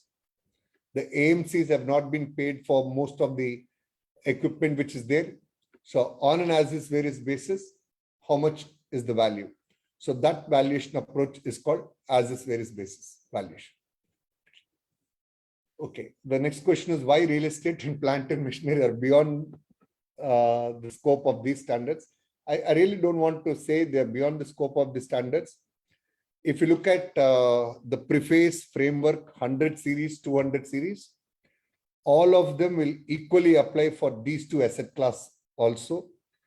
But being an accounting body, the institute decided that we should confine ourselves to the areas which accountants have been historically valuing and where there's expertise, which is valuing businesses, valuing intangibles, and valuing financial instruments. Real estate and plant and machinery have largely been a domain for engineers, and consequently, we have not drafted standards for those 2 asset classes. But we did get a nudge from the Ministry of Corporate Affairs, Government of India, to develop standards on those 2 as well by inviting subject matter experts. I'm sure between the present chairman and vice chairman at the appropriate time, they will decide on development of standards in those areas. There's a very interesting question on how can we assign weightage to various valuation methods. As far as the assignment of weightage is concerned, it is judgmental. In fact, as I mentioned at the start, the beauty of accounting profession, including valuation, is the use of estimates and making judgments. So when you are using multiple methods, more often than not, they are used for corroborating the value which you get under the other method. Let's say, for example, valuing a business. I look at a market approach like a comparable transaction method. Comparable business got sold at, let's say, 12 times EBITDA. So I would also do a 12 times EBITDA. But at the same time, my business, my factory, my business is in a position to generate a set of cash flows going forward based on customer contracts in hand or likely to be obtained soon. So I might do a discounted cash flow approach, an income approach would be followed. So when you do a transaction, ideal would be to follow a discounted cash flow approach, but at the same time, you cannot ignore the fact that there is a recent transaction of exactly similar asset class. So those cases, you use these and look at what should be the weightage I need to give. For example, if the asset class which got transacted similar one in all respects, then I would give a higher weightage to that, because ultimately market is king, and lesser weightage to cash flow. But if the cash flows, if the comparable market transaction, the asset is not fully comparable and there are some uniqueness, I would give lesser weightage to the market comparable method valuation and higher weightage to the discounted cash flow method and arrive at a valuation. So weightages can be 70, 30, 60, 40 or 7:5. It's not necessary again that weightages have to total to 10 or 100. So they're relative in nature. You assign weightages, and that's again a judgmental call to be done.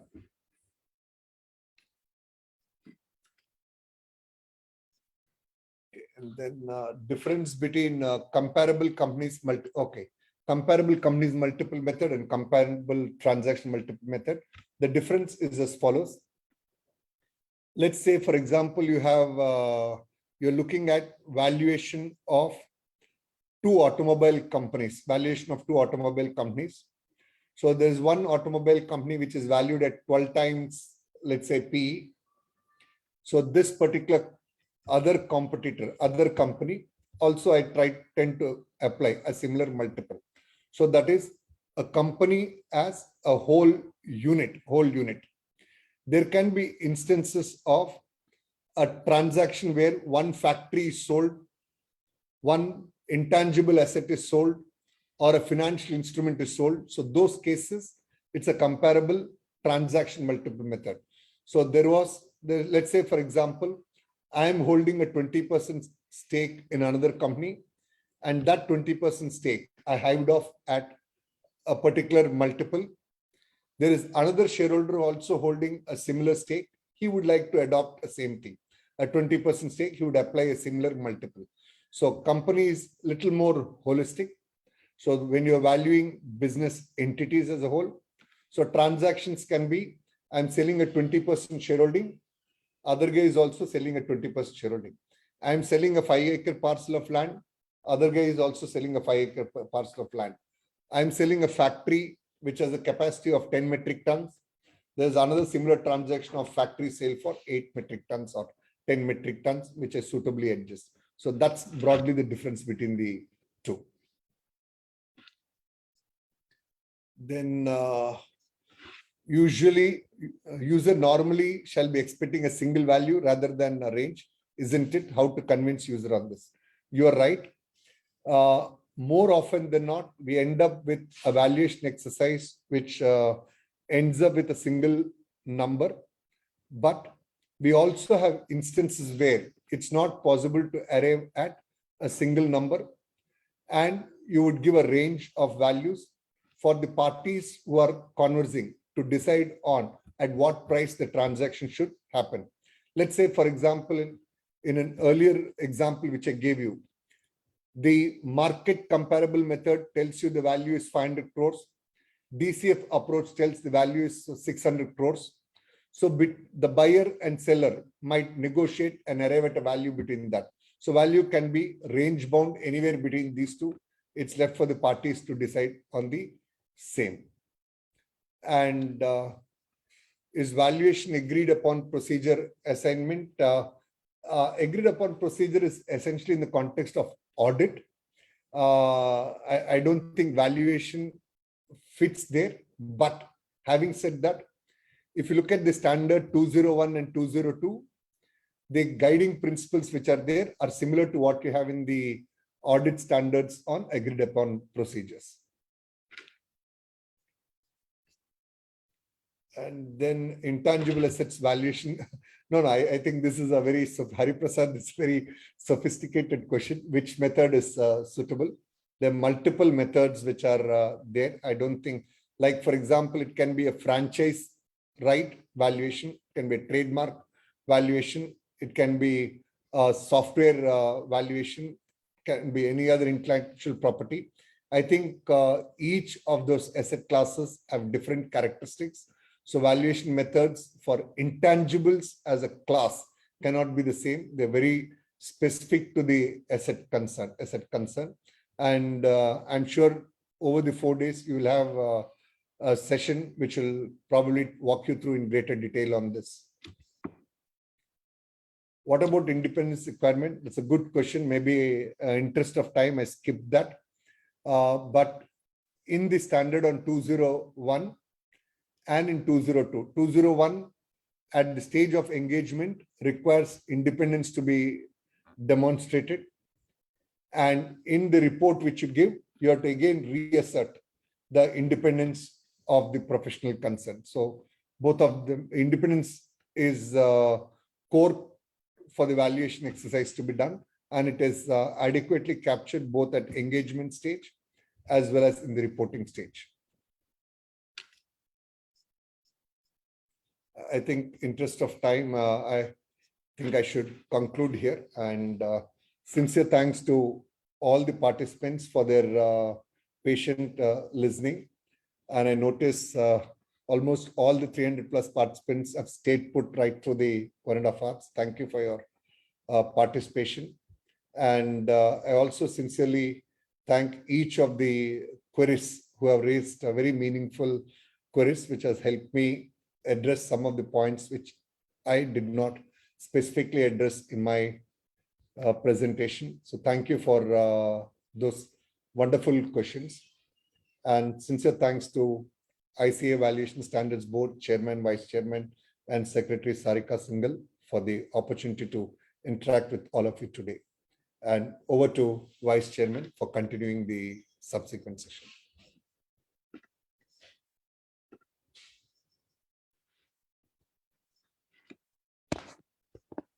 Hello. Thank you, MPV sir. Now, I think I request CA Vishal sir to make his presentation.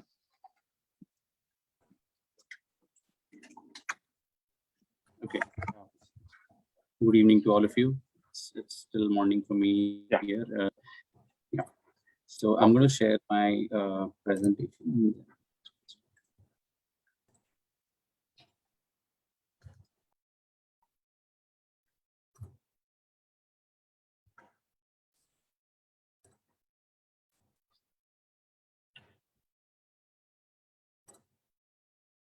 Please confirm if you are able to see my slide. Hello. Yes, sir. We are in a person to see you. Okay. Thank you very much to ICAI Valuation Standard Board, and it's an absolute pleasure and honor to present in front of you here. I'm going to talk about valuation basis, and besides that, we're covering valuation myths and some of the do's and don'ts for valuers. So I'll start off right away. Now, of course, after a very enriching session from CAMP Vijay Kumar, he's covered a lot of things already. So some of the things that I have in my presentation may not be relevant, but we'll still try to keep it as relevant and meaningful as possible.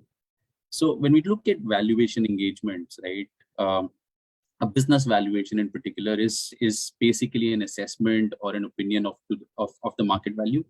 And you can never have a right or a wrong value. You can always have an estimation of value, which could be defensible, but you cannot have a right or a wrong value. So let's look at some of the myths of valuation, right? It is often assumed or thought of as an objective search for true value, but the fact is that all valuations will always be biased. Now, as registered valuers or as corporate valuers, where we are getting valuation engagements which are determined by a client, of course, we are required to be unbiased, but then there has to be a context of that biasness, right? So when we say valuations are biased, we would always arrive at a value which nobody else might have seen at. So for example, if you look at a listed company, a company which is traded on a stock exchange, the value is determined by the market participants. But in our case, when you're doing a valuation for a corporate entity, there is no precedent usually around valuation. So we should not be biased with respect to whose side we are taking in terms of buyer or seller, but at the same time, there would always be an element of biasness, which then reflects into the weightages that we use, the methods that we use, and so on and so forth, right? So the only question is that how much it is biased and how much, in what direction, is it a higher value or a lower value? A very, very important myth that we always come across is that a good valuation provides a precise estimate of value. Now, as I said earlier, there are no precise valuations. You could never, ever have a precise valuation. And I think there was a participant who also asked us about a range of value, right? So again, we have a context here. So think of any listed security which is traded on a stock exchange. In India and everywhere across the world, a stock exchange or market is the best determinant of value, right? But in a single day, don't we see that the stock price can fluctuate 20% here and there in a single day session? And over a week session, the stock price can go up or down by up to 70, 80% as well in some cases. So if the market is able to give such a huge range of valuation, why can't we give that, right? So as a single valuer, you cannot be above the entire market as a whole. So there will never be a precise valuation. All you can do is come up with the right approach of valuation, do the valuation which is fundamentally correct in terms of the process, but your number can always be challenged. So never focus on getting the correct valuation. The third myth is that often it is believed that valuation is a numbers game. It is fairly a numbers game, but it's not all about numbers, right? It is often believed that when you make a very comprehensive, large financial model and arrive at a valuation based on that financial model, that usually is not a great, that's not the truth, at least, right? So the truth is that there has to be a simplification of the value. So if I'm creating a valuation, if I'm doing a valuation exercise and I'm creating a very, very complex model, right? And I'm presenting that valuation to our client, the client should be able to understand that, right? And if the client is not a valuer, how do I convince the client around whether my process has been appropriate, whether the numbers are meaningful, and so on and so forth? So, of course, you can have a complex valuation, and there are sometimes it's the need to have a complex valuation, but oftentimes you can keep it very, very simple, right? So simpler models actually do much better than complex ones, because the more complex your valuation model, the more error prone it becomes. So that's the other myth. Then it is often believed that valuing a private business should only be done when the business is ready to be sold, or a lender requires a valuation as part of its due diligence process. Now, this myth is also, so I'm calling it a myth, although the valuation standards also say that whenever you're doing the valuation, there has to be a purpose of valuation. There has to be an actual or a proposed transaction.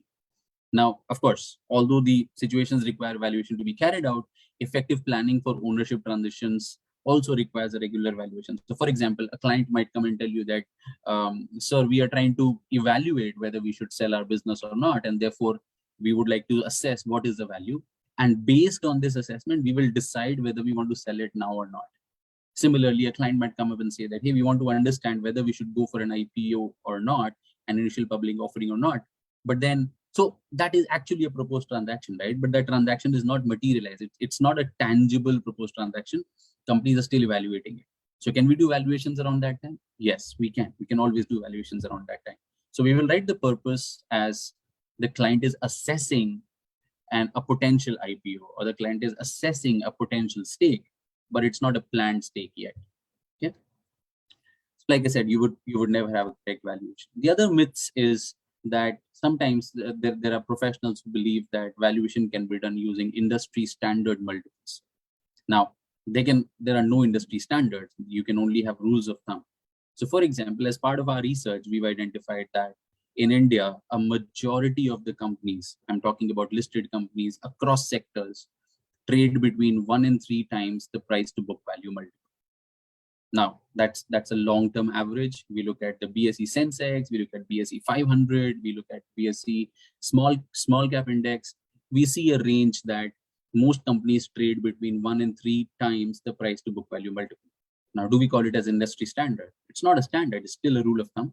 That doesn't mean that all the valuations can be done between 1 to 3 times the price to book value multiple. That's not a standard, and that should not be the case. So every time we do the valuation, we have to look at a valuation on a case-to-case basis, and we cannot just templatize valuation. Otherwise, somebody could have just made a software and said that, hey, this is a software and this does the valuation. The other myth is, I've briefly touched upon this in the past, is that valuation is based on financial attributes. Of course, valuation is based on financial attributes, but it is not only based on financial attributes. So for example, oftentimes we see that the companies would say, hey, give us your financial statements. We look at the past numbers, we will do the projections, and we will come up with a valuation. Now, that's not how it works. So whenever you're doing the valuation, the management, the type of the management, the product, the industry, the past and the future, the reputation of the management, the intangibles, the kind of team that's there, the business model, right? So for example, is the business model agile enough? All of these determine the valuation. And that's again, that's the reason why we say that softwares would never be able to do valuations. If they are doing it, we are compromising on the quality of valuation. Again, the other myths is we often see that, and as accountants, we sometimes go by that perception that corporate entities are perpetual entities, right? But that doesn't mean that this entity is going to survive forever. Look at the businesses around you. Most of the businesses do not survive beyond 30, 35 years. So if the businesses are not surviving beyond 30, 35 years, it's not necessary that we always have to take a terminal value. It's not necessary that we always have to value businesses as a going, they'll be valued as going concern, of course, but that doesn't mean that they have to have an infinite life. So there are multiples. For example, if you look at the relative valuation, right? So relative valuation methods where we look at price to earnings multiple, price to sales multiple, and so on, they assume that businesses are going to run as going concern, but they do not value the company for an infinite period. On the other hand, when we look at a DCF method, and when we are applying a two-stage model, we're essentially mathematically assuming that the company is going to survive for an infinite period, which may not be relevant always. Right? It's all right to use it, but then we have to keep that in mind that if the business is not expected to survive beyond 30, 35 years, we need to include that in our valuation assessment. The other myth is that DCF method is the best way to value a business, right? Now, again, in fact, there are some regulations which say that the company should be valued only using a DCF method. But as valuers, we need to understand that our job is to ensure that we are arriving at a fair value, at a defensible value. And until and unless there's a regulation which forces us to use a DCF method, we may or may not use DCF methods for valuation. It may not be the best way in most cases. For example, think of a company which was born yesterday, right? Now, you don't know whether this company is going to survive even 3 years, forget about 30 years or an infinite period. Now, you use a DCF method where you are creating projections. Now, of course, DCF method can still factor in that a business might not survive, but then in most cases, most simplified DCF models, that may not be a right approach. Similarly, look at businesses which are stressed. Again, the companies may not survive in the long run, and therefore the DCF method may not give you a right or an appropriate estimate of value. So be flexible towards using different valuation methods. Choose the right valuation method, which may be relevant to the business that we are valuing, and we would be doing a much better job rather than simply jumping to a DCF method of valuation in most cases. So those are some of the myths of valuation. We move into a valuation standard, which is 102, which is valuation basis and premises. I think we also had a question on one of the premises, but we'll look at valuation basis as a whole. So why do we need valuation basis? Valuation should be done based on the assumptions, right? So whenever we are doing the valuation, there has to be a context of valuation. For example, are you doing the valuation for stake sale? Are you doing the valuation for purchasing a company? Are you looking at valuation for a minority stake? Are you looking at valuation for mergers and acquisitions, for an IPO, etc.? So there has to be different bases of valuation. Without the right context, we might be firing in the dark, right? We may not know where we are heading. So therefore, different valuation bases may lead to different conclusions of value, and we should be aware of that. So therefore, we need to identify the right bases of value which are pertinent to the engagement. Now, the valuation standards also provide us limitation to the scope of valuation basis. For example, if a statute requires us to value a business or value an asset using a certain base or using a certain method or under a specific context, we have to go by the statute or the regulations. Or in case we are talking about an agreement or an arrangement between the parties, And that arrangement may be outside the limitation or outside which are prescribed by the valuation standard, then of course we can go outside. So I think somebody was asking about whether we can do a valuation based on a defined purpose. Yes, we can do it. And in those cases, the valuation basis may not apply. The valuation basis which are prescribed in the standards may not apply. But how do you determine what is the valuation base? So it can be dependent on a lot of context or a lot of situations. For example, what is the business that you are valuing? What is the nature of the asset that you are valuing? What is the scope and the purpose of the valuation engagement? Right? Again, like I said, we give different examples, and there can be different purposes of the engagement. What is a valuation date? And again, oftentimes there is confusion around what is the date of valuation. So I think CMP Vijay Kumar also spoke about this a little bit, but just to kind of reiterate that the date on which you have all the financial information as of which you are doing the valuation is going to be the valuation date. So for example, if the transaction is expected to happen based on financials as of 31st March 22, even if you're doing the valuation in June 22, your valuation date would be 31st March 22. As of 31st March 22, you would need the financial statements. You would need all the information about the company. And so that becomes your valuation date.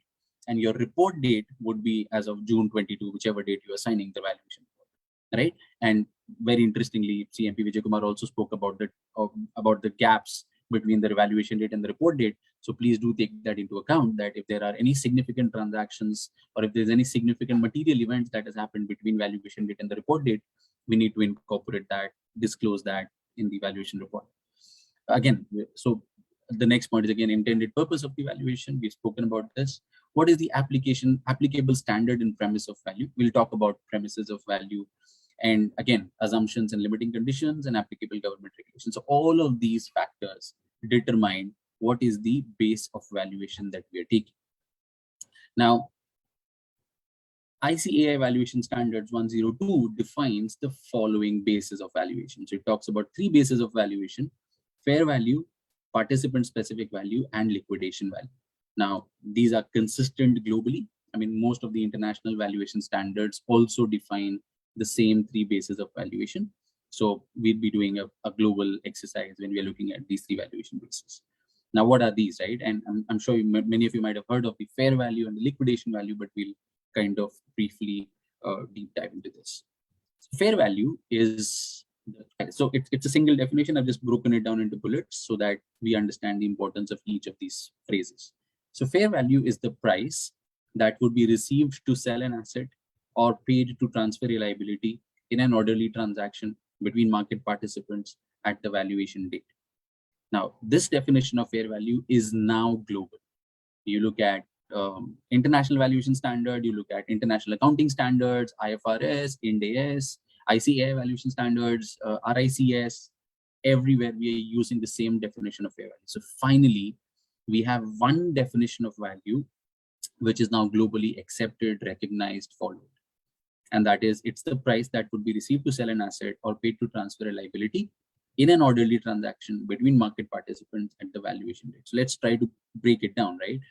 So first of all, when you look at literature around valuation, there would always be a difference between value and price. Now, this definition tries to bridge that gap to a certain extent. It's still not, that difference is still not eliminated, but it tries to bridge the gap. So it says it is a price. Now, it's an exit price, right? It's an exit price in the sense that you are looking at a potential transaction where how much money would you get when you sell an asset, or how much money would you pay when you transfer a liability. Now, when it also says that it has to be in an orderly transaction. Now, what's an orderly transaction? An orderly transaction is done between market participants where there is no force sale, right? The people are knowledgeable, they are able, they are willing, and there is an intention to get into a transaction. And again, it also says that it has to be done at a valuation date. So you would do a valuation as on a particular date. Now, sometimes we get questions that, Vikash, we did this valuation in, let's say, March. For how long is this valuation report going to be valid or going to be acceptable? Now, there cannot be an answer to this, right? Because if I've done a valuation as on 31st March 2022, that's the valuation as on 31st March 2022. If there is no material transactions happening, if there's no significant events happening between March 22 and June 22, the valuation report may be relevant.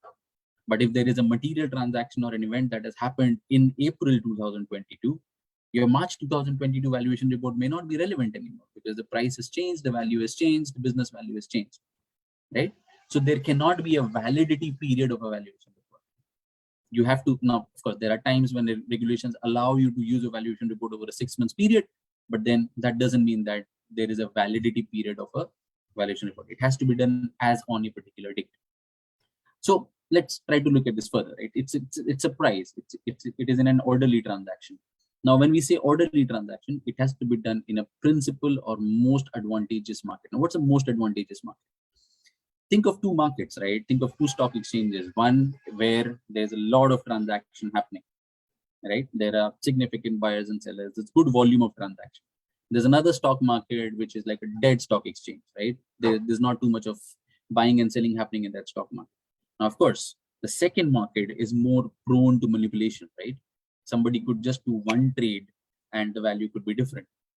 So when we look at a market, it has to be a principal or a most advantageous market in the sense that there should be a higher volume of trading happening in that market. There should be more number of buyers and sellers. There are more market participants who are involved in the value discovery process. Again, it also says that it is done under current market condition, that it is an exit price.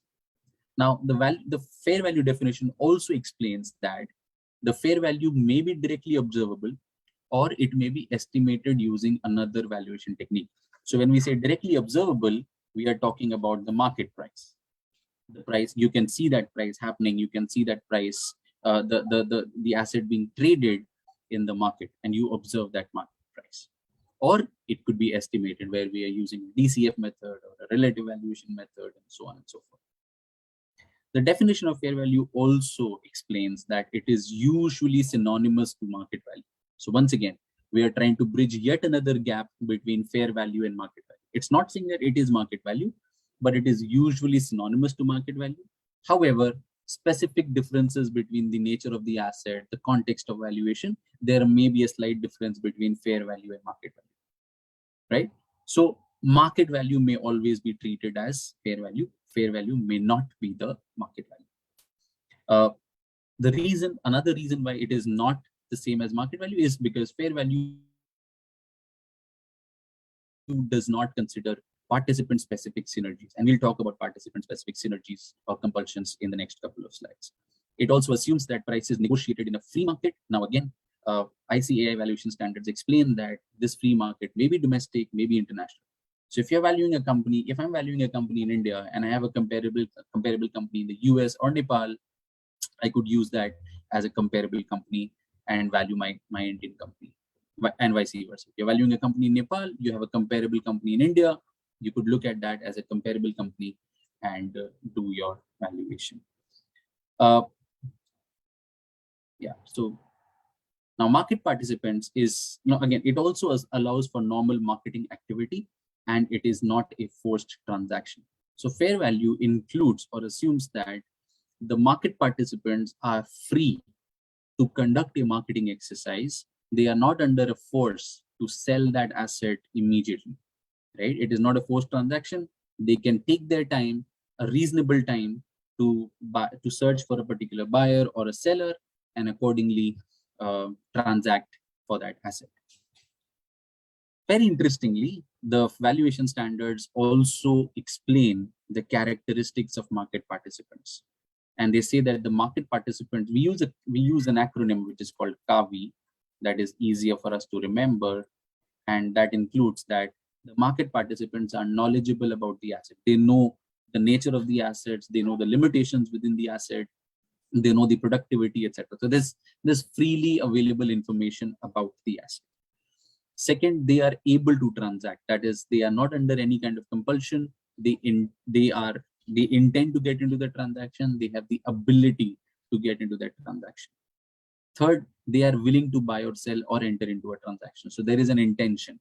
of getting into the transaction. Ability, intention. And fourth, they are independent of each other. Very, very important, right? So when we are looking at market participants, we are not talking about people who are conniving to get into transactions. We are not talking about cartels, etc. We're talking about market participants who are independent of each other, right? That's the broad perspective around fair valuation. Of course, the valuation standard talks about more points around what is fair value and how would you arrive at fair value. Very interesting, right? We have the second base of valuation, which is called the participant specific value. Now, what is this? Think about any merger or an acquisition, right? When there's a company which is willing to acquire another company. Now, if I am a portfolio investor, right, I am open to buying any company which gives me returns, irrespective of asset classes, irrespective of geography. I can invest in any company. But if I'm a strategic investor, a particular company may be of interest to me because that company is going to add more value to my company because of the synergies involved. It's a cheaper company. It's going to help me get a better market share, etc. Right? So it is that particular company which is of interest to me. I may not be willing to buy any other company, but only that company. And when I'm interested in buying that company, I may be willing to pay a premium to acquire that company beyond what it is market value, right? So participant specific value is the estimate value of an asset or a liability, considering specific advantages or disadvantages of either of the owner or the identified acquirer or identified participants. Let me give you a very simple and very interesting example. I'm sure everyone here uses WhatsApp, right? Now, do you know that Facebook acquired WhatsApp in the year 2013? Now, at the time of acquisition, WhatsApp's revenue, right? WhatsApp's revenue was only $10 million. Please pardon my modern art on the screen, but the revenue was only $10 million. WhatsApp's profit was negative $138 million. Okay, but Facebook acquired it at a valuation of $19 billion, right? $19 billion. Now that's a very, very high value for a company which had 450 million users, $10 million of revenue, $138 million of profit, was sold for $19 billion of valuation. Now think about this.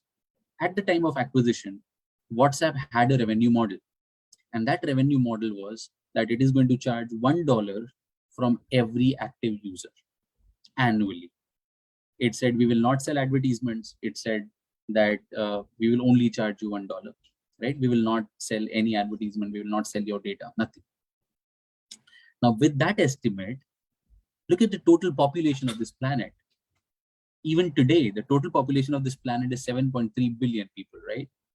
So that means that even if every person on the planet was subscribing to WhatsApp's revenue model, the total revenue would only be $7.3 billion, right? But Facebook paid $19 billion to acquire this company. Now, no other company in this world would be willing to pay that much money except for Facebook. Why did Facebook pay this money? Because Facebook was a listed company. It was the biggest social media company in the world. It is the biggest social media company in the world even today. It felt that if WhatsApp continues to run this way, it might give Facebook a competition, right? And that could lead to a reduction in the market cap of Facebook in the long run. So it was a strategic acquisition. Facebook said that we're going to pay as high as $19 billion, right? Which cannot be justified using any valuation for WhatsApp as a standalone basis. But of course, Facebook can do that calculation and say how I arrived at $19 billion. That's a different context altogether. But what we are discussing here is that it is a participant specific value and not a fair value. So if you and I were appointed as valuers to value WhatsApp, and we were asked to arrive at a fair value of WhatsApp, that would not be $19 billion at all. So similarly, when we look at participant specific value, we look at specific synergies, right? We look at why somebody is willing to buy this company, what is the benefit that this person will get if they acquire the other company, right? So that can be very, very different from the fair value. How do we arrive at participant specific value? Now, ideally, there are different ways of doing that, but one could be you arrive at the fair value of the asset, and then you say plus expected synergies, right? Or minus stake sale or whatever, discount for lack of marketability, etc. Right? You put that, and then you arrive at a participant specific value. So you value the synergy separately, make those adjustments, and arrive at participant specific value. So, like I said, fair value will consider synergies which are available to the market participants in general. Participant specific value will consider synergies which may be specifically available only to the concerned participants. And for what it's worth, it is mentioned in the valuation standards in ICAI. Next, and the last base is the liquidation value. Now, this is something which we use usually in case of distressed companies. So liquidation value is the amount that would be realized on the sale of an asset or a group of assets when an actual or a hypothetical termination of the business is contemplated or assumed. Again, liquidation value could be orderly liquidation or forced liquidation. Orderly liquidation would allow the seller to do sufficient marketing, search for a right buyer.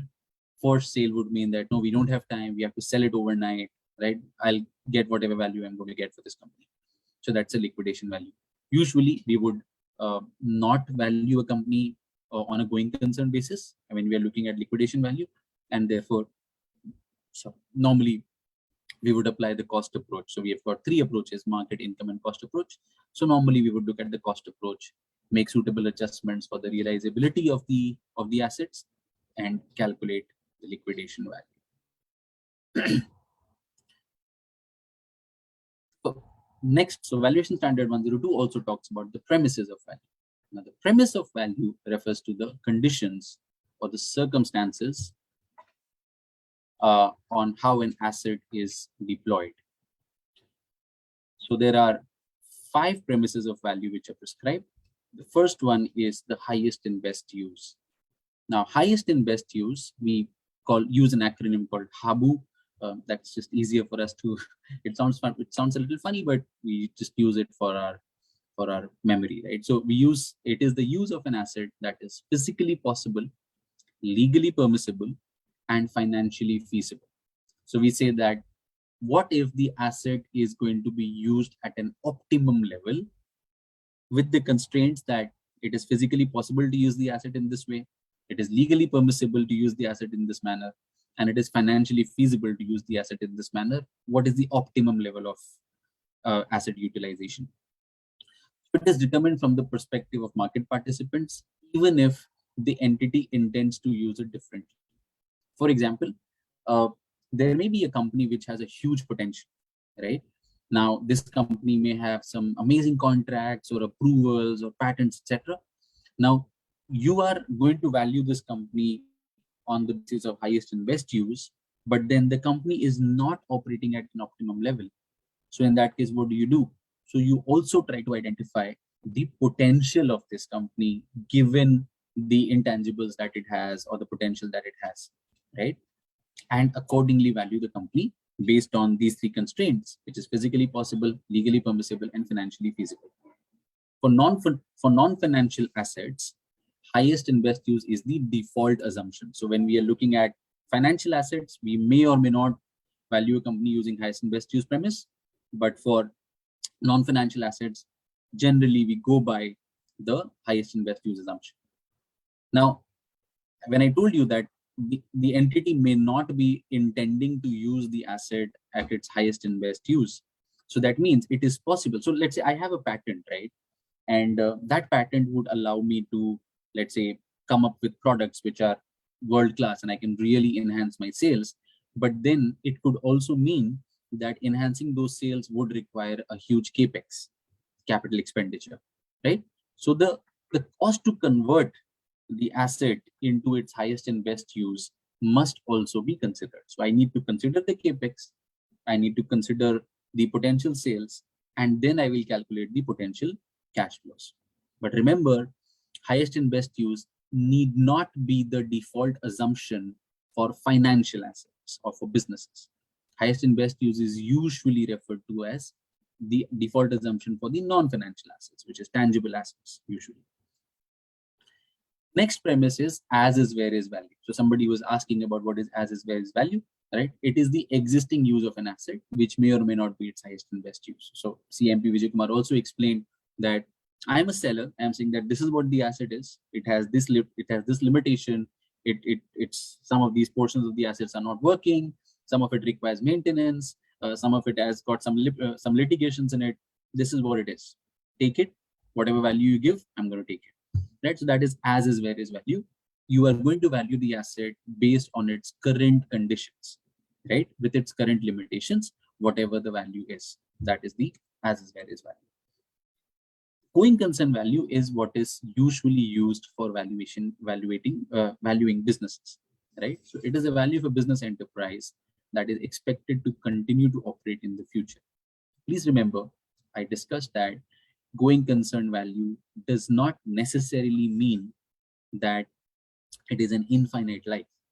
Going concern says it is going to continue to operate in the future. It may not be an infinite future, right? So for example, think of startup companies. Now, for a company which has been recently born, right? What can happen to that company? It can continue to operate for an infinite period. Yes, of course. It can close down in the next 3 years, 5 years, 7 years, whatever. It can also be sold, right? So think of most of the startup companies in the world. For any industry, so let's say we have fintech and we have got edtech and we have health tech and this agri-tech, and there's so many tech companies which are coming up now. So whenever there's a wave of these kind of companies, you would see that there are hundreds of e-commerce companies which came up, right? But today, look around, you would have a handful of those surviving. Now, some of them closed down, but the others also got sold off, right? They were acquired by the other large companies. The same thing happened in case of radio taxis, right? We have Ola and Uber in India, practically the only two companies surviving, but we had like 30, 40 companies which existed at one point, and most of those companies got acquired by these two companies. So these companies can also be acquired, right? Now, again, you don't know whether they will be acquired or not. But then if there is a possibility, factor that in your valuation around going concern. Okay. Then the next premise is orderly liquidation.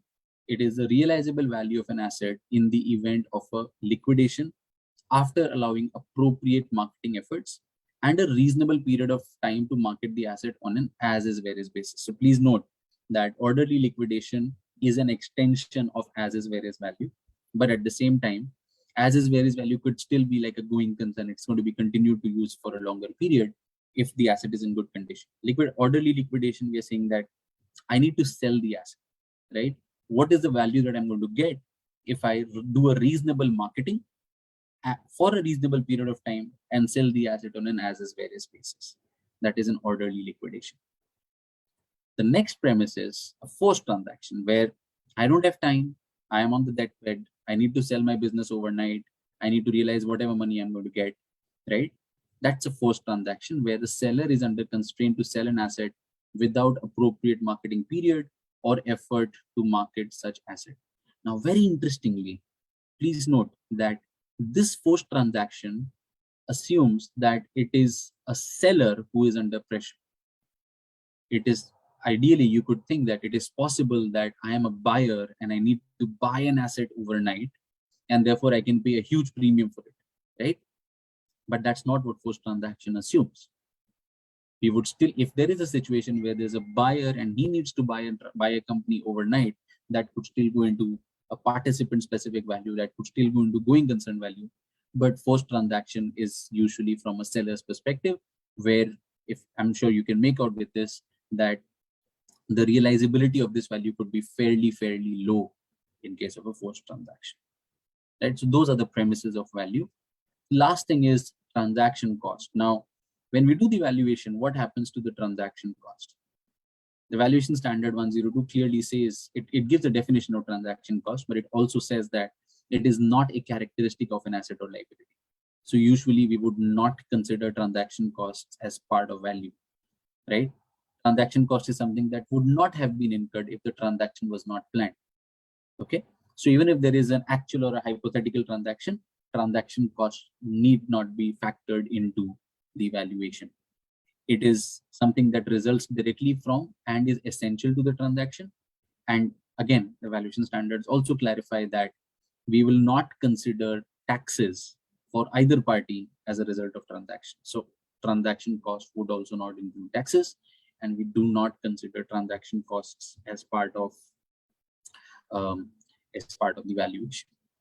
So that's valuation basis and premises for us, Ind AS 102. I'm also asked to talk about some do's and don'ts for valuers, right? I'm going to quickly talk about that, and then we can move into questions and answers. So our perspective is that what are the key skills that you need to become a good valuer, or key skills needed for business valuation? We believe that a great accountant may not necessarily be a great valuer. You need to have very strong perspectives around valuation. So you need to have a very, very good understanding of the business. You cannot do the valuation purely based on spreadsheets. Absolutely not. I mean, within our valuation fraternity, we always talk about who is the right person to make the projections. Is it the valuer or is it the business? Now think about it, right? Now, again, we continue to go by the premise that it is the management who will give us the projections. But think about it. What if you were a security analyst, right? If you were a research analyst, would a research analyst create projections which is given by the management? No. So if you're making an investment decision, if you're making an investment recommendation, you value the business based on your understanding of the business. And therefore, you have to have a very strong understanding of the business and of the industry, right? You also have to have very good understanding of the regulatory environment. So if I am operating in the US, I need to understand US laws. If I am operating in India, I need to understand Indian law. If I'm operating globally, I need to have global understanding of the laws, right? So in India, we have got specific regulations under the Ministry of Corporate Affairs, which is Companies Act. We have specific regulations under SEBI, under RBI, under income tax, and those are fairly comprehensive set of regulations. So you need to have a good understanding of the regulatory environment and laws when you are doing business valuation. Of course, you need to have a very good understanding of the accounting.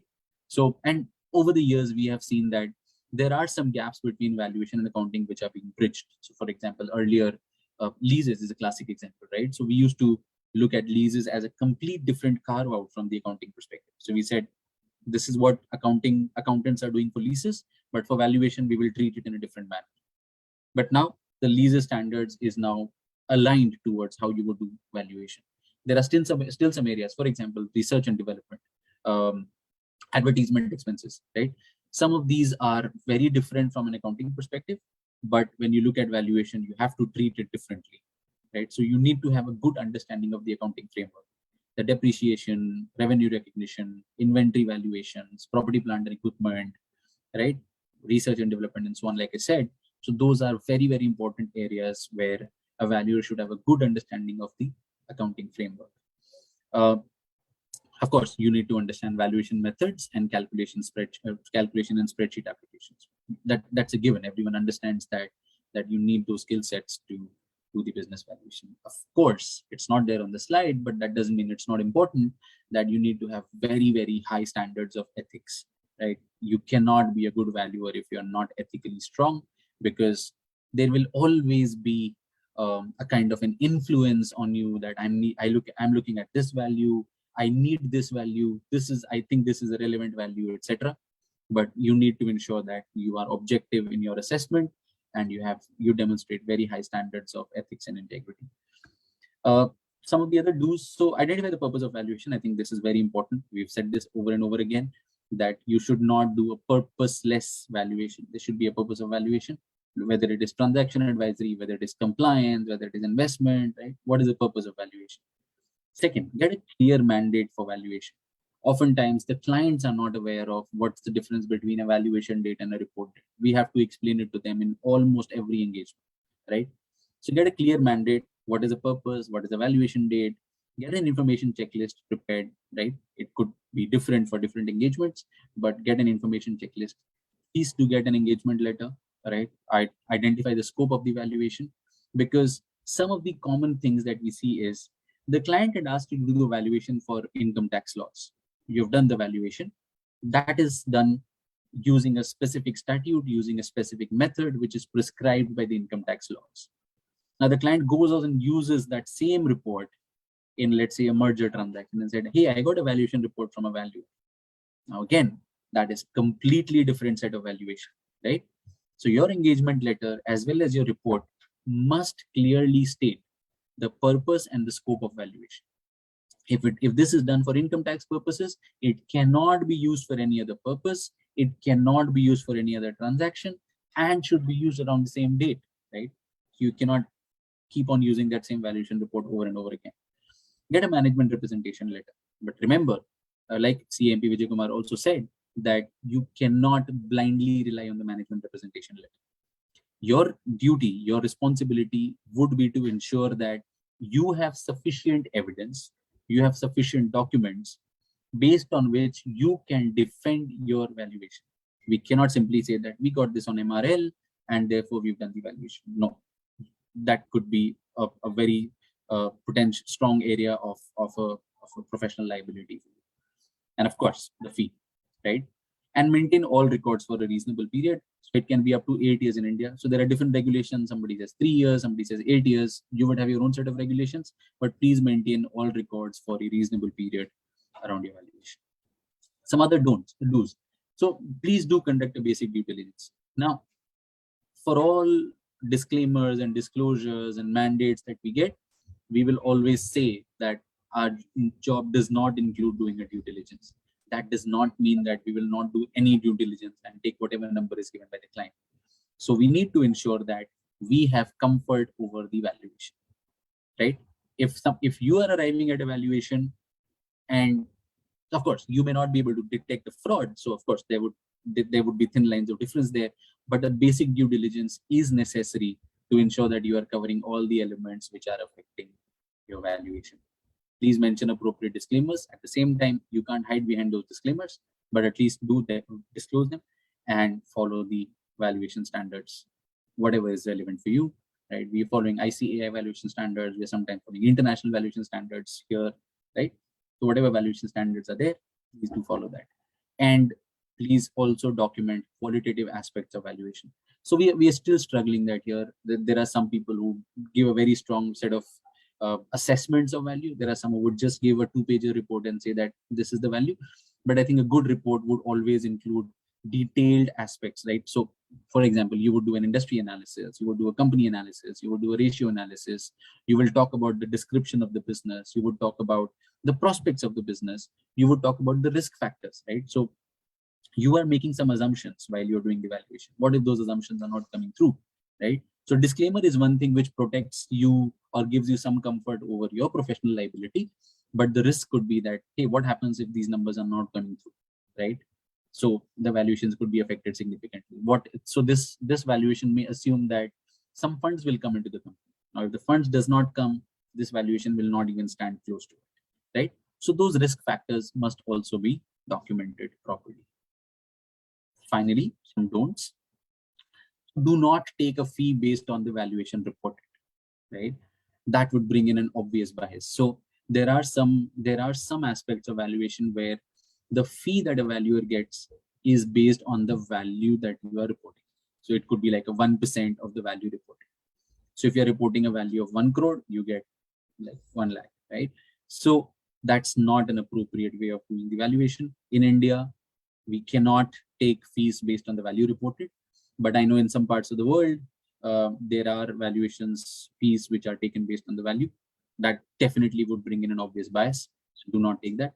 Don't jump to valuation using a DCF method. Identify the suitable method, like I said earlier, right? Do not always assume that the past performance will continue in the future. Please make realistic, reasonable assumptions around what could happen in the future. That would come from your discussion with the management, that would come from your understanding of the business, right? And so on. So do not always assume that the past performance will continue in the future. And do not blindly rely on the management projections during valuation. Don't just say that whatever management projections are given, you could use that. So use your own assessments. And yeah, so that's about it. Any questions?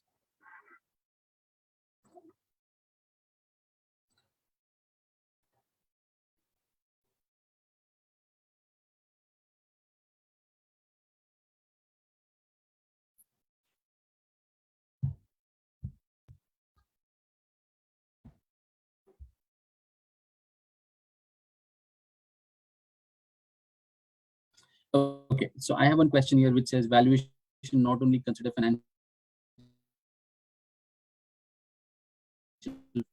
factors, how the non-financial factors be considered to determine. The valuation standards do give you indications of how to assess the discounting factor.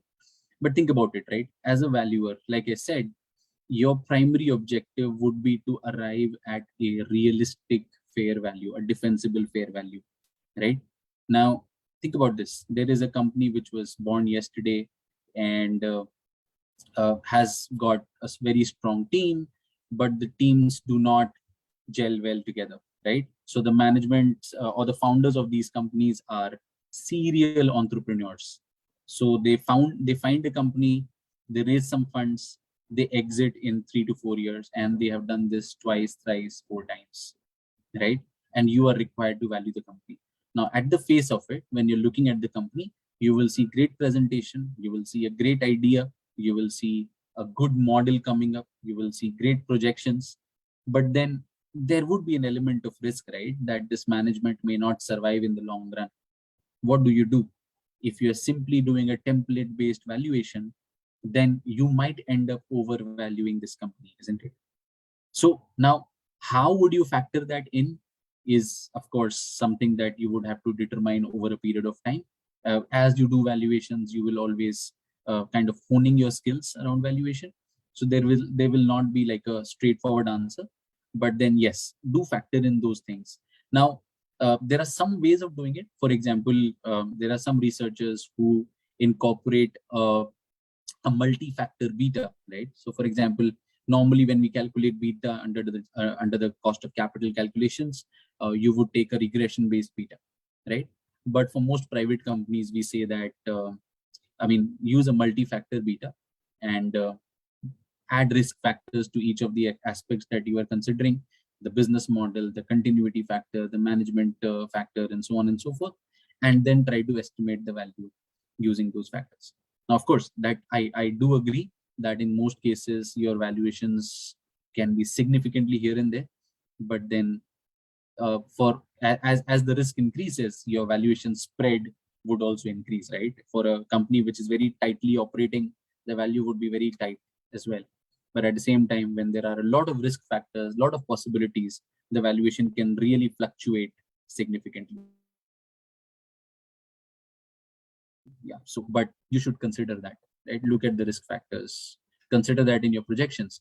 The other way of doing that could also be based on probability, right? So for example, you have a set of projections which the management has given you, and of course those projections assume that this company operations in the long run. You feel that no, there's an element of risk in it, there's an element of doubt in it. So what you could also do is you could say, take that valuation and say that this is 70% possible or a 50% possibility. If the company is expecting 100 crores of revenue in the next year, the company is saying it's 100%, but you think that there's only a 70% chance that this is going to be 100%. There's a 30% chance that this could be only 50 crores, right? So you do scenario-based, probability-based valuation. Of course, that increases the effort. You can charge a higher fee for that, but you would be doing a far better exercise when you are including those probability factors. So one is include that in the discount rate. Second, do multiple scenario-based valuation and see this scenario, this value, this scenario, this value, this scenario, this value, and take weightages or probability assumptions around. I don't know if I answered your question, but okay. Next, so we have how to consider factors like reputation of management, innovative ideas of startups for valuation purposes, like how to value them. Again, it's a complex area. Like I said in my previous question, you could take probability scenarios. Like for example, reputation of management, you would not, it may not be very easy to quantify that, but management capability as a whole, right? So for example, think of some of the people. So let's say you have a company which has a great business idea, but the person who's going to, but the management of that company are just out of college, right? They haven't proven anything at the moment.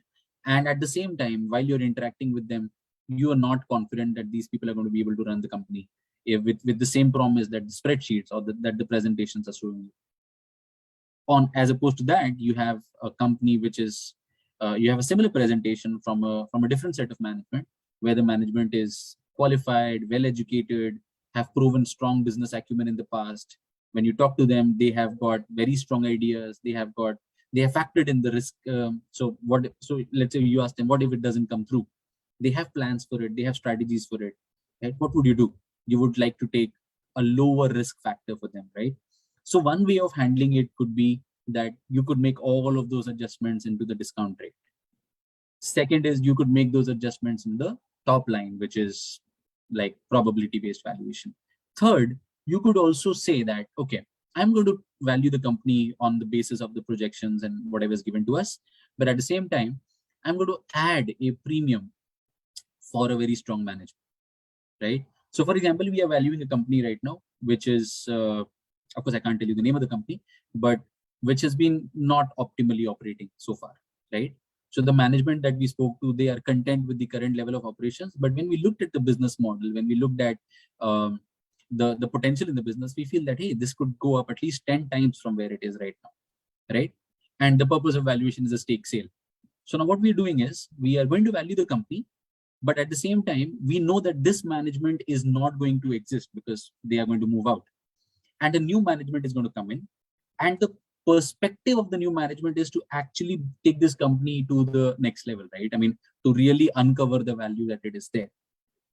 Now, how do we incorporate this? So first, we need to understand that we are talking about a participant-specific value. We are valuing the company based on highest and best use, and we are valuing the company for the stake sale. Right? Second, we are valuing the company as it is. We are saying that there is a synergy benefit that we are going to get when the new management comes in. Minus the existing management had some promoter quota, right? I mean, there's a value attributed to the promoters. So we reduce that, we add the synergy, and we take the fair value as it is. So fair value of the company on an as is where is basis minus promoter contribution plus synergy benefits gives you the transaction value or the potential value of the company, right? Same for innovative ideas. One thing about innovative ideas that you should be very careful about is that no innovative idea will remain as it is for an infinite period. Remember the basic economics. I have a strong idea. It is a path-breaking idea and all of that. Fine. I will get competitive advantage. Great. But for how long is that competitive advantage going to stay? Any good business idea, any innovative idea, and a lot of participants will enter the same industry. And the competitive advantages may not survive in the long run. So you may assign a premium to an innovative idea, but please be very cautious about how long that competitive advantage is going to stay. Okay. So that's now who should be the valuator, accountant, auditor, or other, and define about the range of transaction. I'm sorry, I did not understand this question.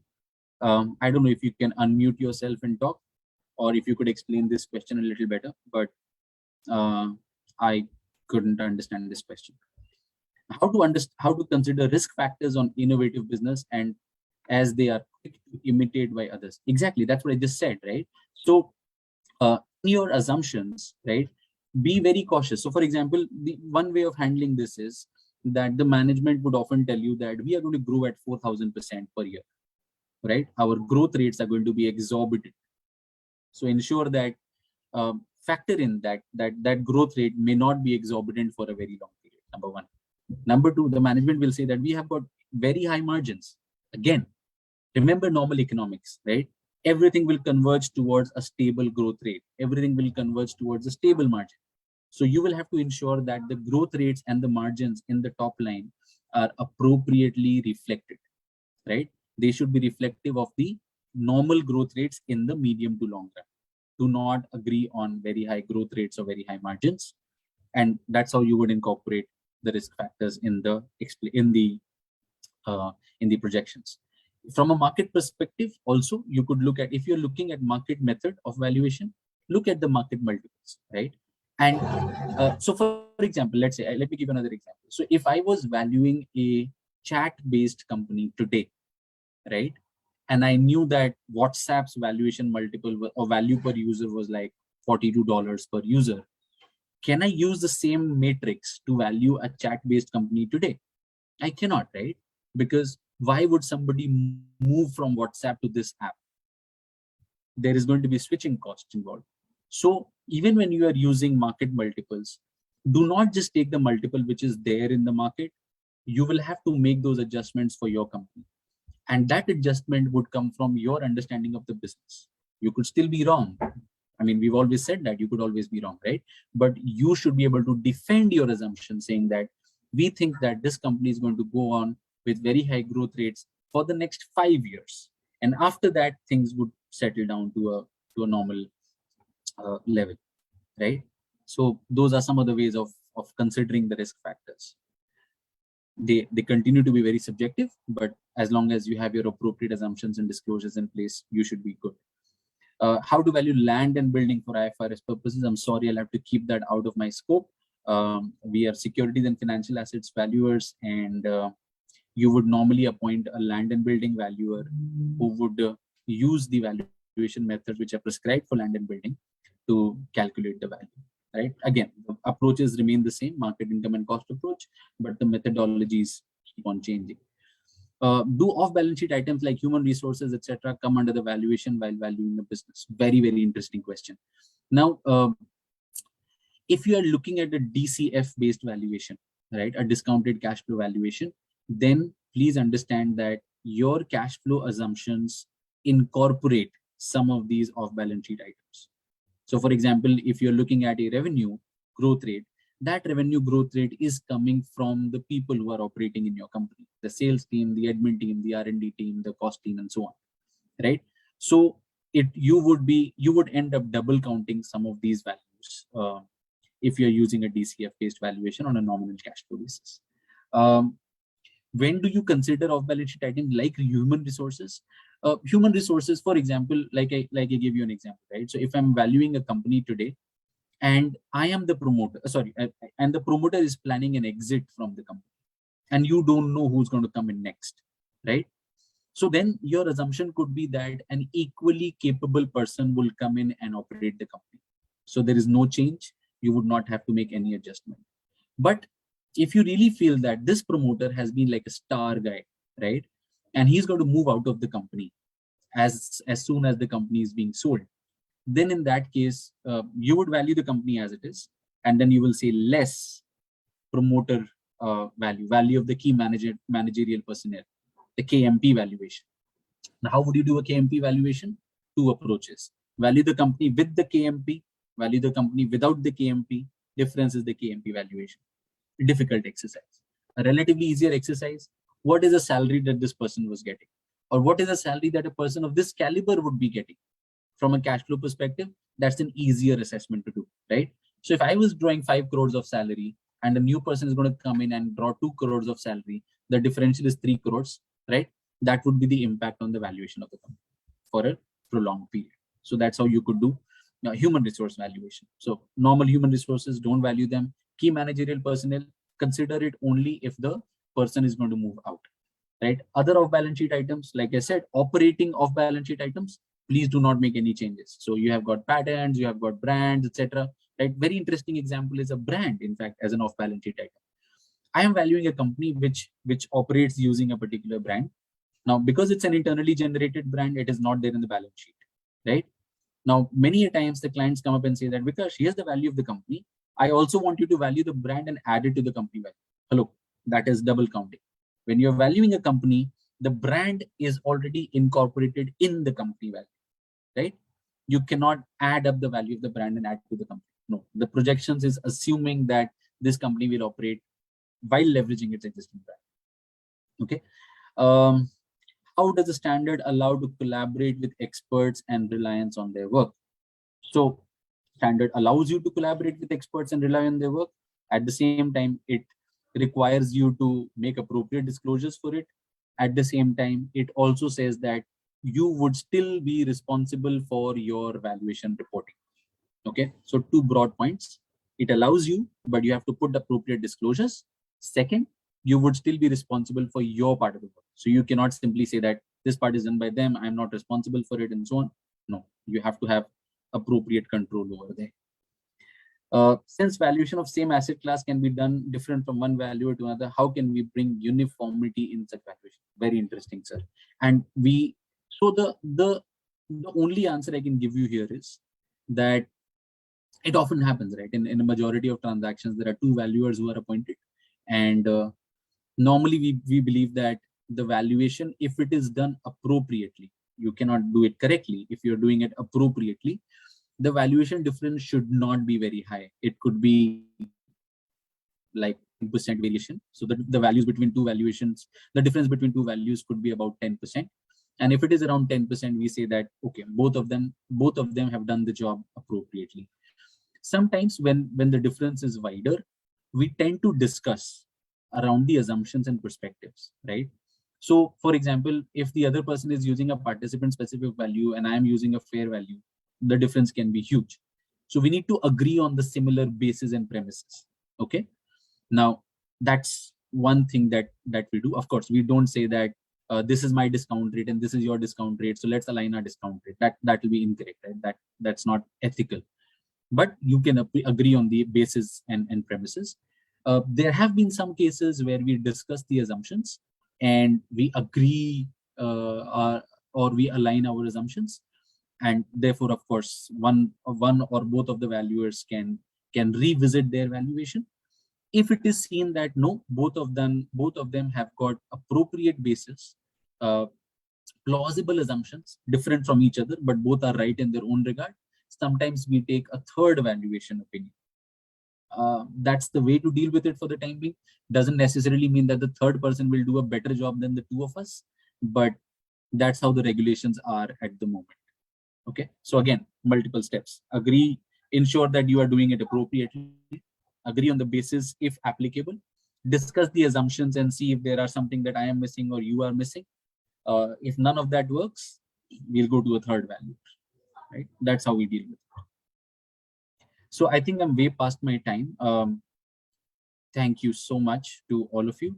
I'm not sure if there are more questions, but yeah, please let me know. Specific or mandatory reporting format. So under IBBI regulations as well as under ICAI guidelines, there are headers which are given. So they say that you must give the valuation, the date of valuation, the purpose of valuation, valuer disclaimers, the conflict of interest, the business description, the valuation basis and premises, valuation rationale, conclusion, and so on. So they give the headers. But yeah, so you can call it a reporting format, but nothing beyond that.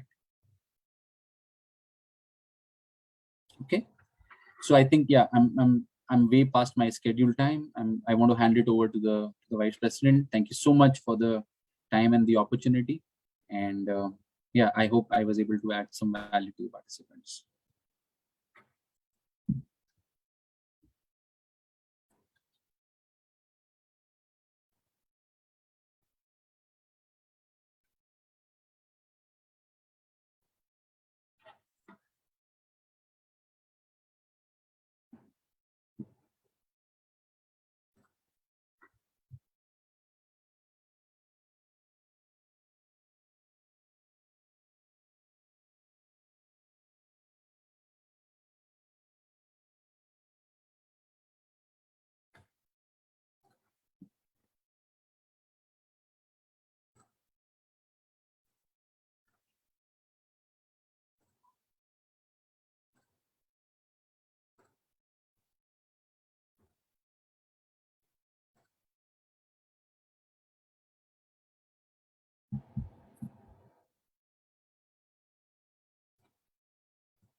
I